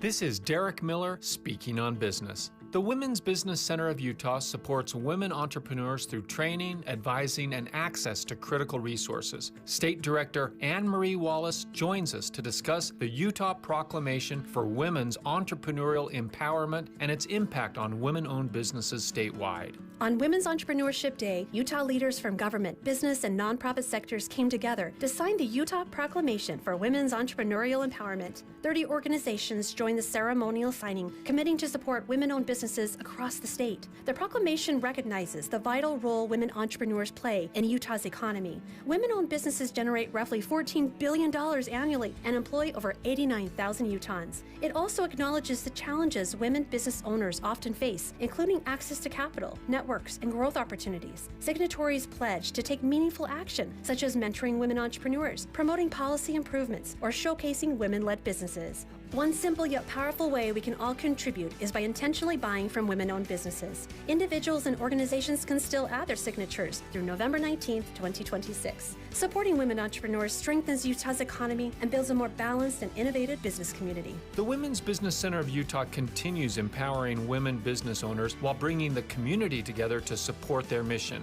To learn more and sign the pledge, visit wbcutah.org.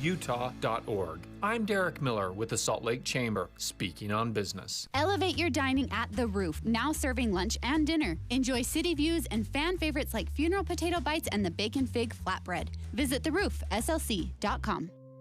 My name is Ariel. When I arrived in the U.S. at 19, I struggled to find job opportunities without my high school diploma. My entire life changed when I took a chance and got my high school diploma at age 22. Everything I have, my education, my career, my marriage, I owe to the Adult Literacy Center and my teachers. They were with me every step of the way, helping with my English and math, making sure I pushed through all the challenges. Ariel, your success proves that what I'm doing as a teacher has real meaning. It was an honor helping you achieve your greatness. Now you're helping others achieve theirs. It inspires me. Education was the key that unlocked all my opportunities. When you graduate, they graduate. Find free and supportive adult education centers near you at finishyourdiploma.org. Brought to you by Dollar General Literacy Foundation and the Ad Council. When I smoke weed, I get lost in the music. I like to isolate each instrument. The rhythmic bass, the harmonies on the piano, the sticky melody. Hey, careful, babe. There's someone crossing the street. Sorry, I didn't see him there. If you feel different, you drive different. Don't drive high. It's dangerous and illegal everywhere. A message from NHTSA and the Ad Council. The new Inside Sources. Okay, so I have to admit, one of my favorite Olympic events is not curling. Although, when it's on It's fun to watch. during the games, you watch it, and you try to figure out what they're doing with the brooms and all that stuff. But I love the ski events, and I think the premier event for me is always the downhill. We just had the women's downhill. Good news, bad news. The bad news, Lindsey Vonn, really a darling, America's darling, and she had hurt herself recently in another game, another preliminary event. I think. Yeah. And she was doing well. She hadn't raced for a while, but she came back and was doing incredibly well. She tweaked her knee, I think blew out an ACL, and she thought she would still race. Now, I've blown out my ACL before, and I could hardly get in my car. Yeah. I mean, let alone ski. I can't even imagine what she was doing. She did get through about 13 seconds of a training run and fell badly, and the blown out ACL became a broken leg. Yeah, which is I really saw that. significant. And did you watch how she was extricated from the hill? I saw that it was a helicopter, lowered right? her. We don't do that on our mountain, where we have these toboggans come down on a helicopter Yeah. and load our guests into it and then fly them back up. It looked like the ski patroller sort of rode with her. Special treatment see if we for can, winter see if we games. can get that enacted here in Utah Oh, yeah, more. sure. But the good news is that a U.S. woman did win the downhill. Breezy Johnson won the gold, and I think that was the first medal of this games. Of the Winter Games, the first U.S. medal of the This Winter year, Games. right. And she is a Salt Laker. So I heard the national news say she was from Jackson Hole, but she claims Salt Lake City as her home. So we are going to claim her too. So congratulations Women's to Breezy. downhill. Yep. Yeah, it's really fun. So we also have some other information. One of the things that I thought was, I mean, I guess it's funny, not funny. So when Breezy Johnson was celebrating her win, she was jumping up and down, right? Which you would do. It sounds normal to me. Sure. And her medal broke. I thought you were going to say she blew out her knee. No, she did not blow. She did not blow out her Blew knee. up her but medal. but she said this to the media. She said, "Don't jump in them." I was jumping in excitement and it broke. I'm sure somebody will fix it. It's not crazy broken, but it's broken. So, it's like, they fell off the ribbons, and you can look at it, it's like, oh, yeah, I see. Maybe they're not super well attached. But anyway, she said, please don't jump in these because they break. Oh, how tragic. I know. But one of the things that was interesting to me, if you look in the Deseret News, they had a whole story about families behind the athletes that are at the Winter Games. And in fact, there is a picture of Utah Governor Spencer Cox, who is there right now in Italy today. And they're talking with Becky Lindsay. She's the mother of a U.S. women's hockey player. And it's just a story. It really is a feel-good story, right, about people kind of behind the scenes, the families behind these athletes. And I think that's something that has got to be, just you want to just do the little heart sign and just say, oh, that's so great. But you know what's cool? When the media catches on and they have mom and dad in the stands and the kids about to race, and they'll show mom and dad who are, I've never watched my child as an Olympic athlete, but we watched them compete. My kids all ski raced and played football, basketball, whatever. And, as a parent, you're like, you're so into what they're doing, and you can see this, even when the kid doesn't do great, mom and dad are just like, I know. You did so well. One of the things that Utah's going to do, and this is very Utah, when we host the 2034 Winter Games in 8 years, the athletes' families are going to have a special family village, right? Oh, so good. it's a new thing that they're doing, is to really make a place with housing and transportation and other needs. And this actually was an idea from Lindsey Vonn. Oh, good for her. So because sometimes I I think the athletes would just assume mom and dad stayed out of the way, at least until they got the event over. You know what I mean? Because they're concentrating, and mom and dad are there. Well, can we go have lunch? Can we go do this? Can we go do that? And the athlete's like, just wait till I finish my race. Yeah, it's Gail Miller is going to help with that effort. So that'll be fun to follow. Okay, it's time for a little history lesson. This day in the history of the Winter Games on Inside Sources, brought to you by America First Credit Union. So I have several fun facts about February 9th in the Winter Games history. In 1932, the U.S. entered the two-man bobsled competition for the first time. So if you remember the 1932 Olympics, they were also the one with the dog sled team that was there for that demonstration sport. It never caught on. In 1968, on February 9th, there was a three-way tie for silver in the women's 500-meter speed skating event at the Grenoble Winter Games. So the Soviet skater won gold, and then an American trio of three women, Jenny Fish, Mary Myers, and Diane Holm, all won silver. Oh, that's so cool. I mean, they're all Americans, and they tied. So yeah, and they all tied. And I'm sure they all competed against each other 100 times before the games, and then they get there and tie. I mean, that would be kind of something else. That's pretty rare. And so one additional fun fact in addition to that happening on February 9th is there's only been 25 total medal ties in Winter Games history, 7 for gold, 11 for silver, and 7 for bronze. So I have 2 more. In 2014, where the Winter Games were in Sochi, Olympic teams figure skating was debuted. So they had Russia took the gold medal in 2014, but that was the first time that they had teams figure skating, which I thought was interesting. And then in 2014, it was also the first time that there was slope-style snowboarding event at those Winter Games, and American Jamie Anderson won the women's gold medal in those games. Slope style is, for our listeners who are not familiar with that, if you ever go to any of our ski resorts, they have what they call terrain parks, where you have all kinds of features, rails and benches and things that you slide over. Slope style is basically you go from the top of the hill to the bottom, and you hit as many of those features as you can. Some you jump on, some you slide on. You're like a human pinball. Yeah, right. And if somebody can do that, they're incredible to watch. I skied our park yesterday, the terrain park, but only to make sure there were no people left on it. I avoided all the features like as best as I could. All right. Well, this day in the history of the Winter Games on Inside Sources is brought to you by America First Credit Union, and we appreciate that. Very fun. So I have just a couple of other fun facts about this day, and they are mostly related to politics, which I think is, I know, it's a little bit funny. Okay, so on this day in history, in 1773, William Henry Harrison was born.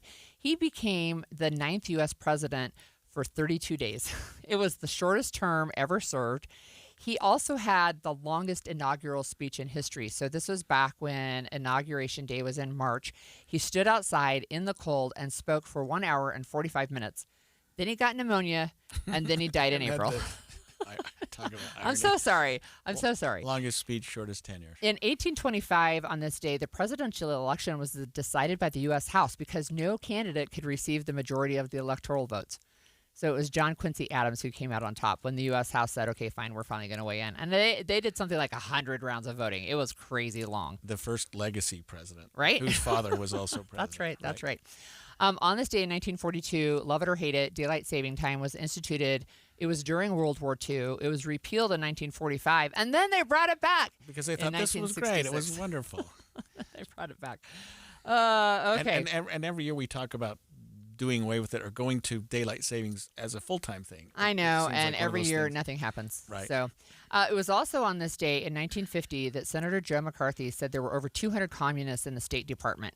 And if you remember what happened, it just became like this witch hunt, right? It was this communist hunt in the State Department, and finally he left in embarrassment because he basically made it all up and it wasn't true. And a lot of people were hurt. A lot of people were hurt. It was a bad time. Yeah, it was a bad time. And then on this day in 1995, Bernard Harris became the first black astronaut to take a spacewalk. And I wanted to read the quote that I included from Bernard. Viewing the Earth from space gives a sense of togetherness and a realization that people should focus on their commonalities instead of their differences. Right? Wow. Good for him. You cannot see country borders from space. Yeah, that's interesting. Well, interesting day in time, too. What is it? February 9th. February 9th. Well, what fun fact we'll be watching the games tonight and maybe have a report on some interesting developments as we come back tomorrow. But let's turn things over now to Midday with Maria Shileos, who has the latest on the details of the case of Tyler Robinson, the man accused of shooting Charlie Kirk. Why that is in the news now is because Utah County leaders are asking state lawmakers to help with the legal costs for that case. They've exceeded what I think a lot of people thought was going to happen. Stay with KSL News Radio for all the details after this.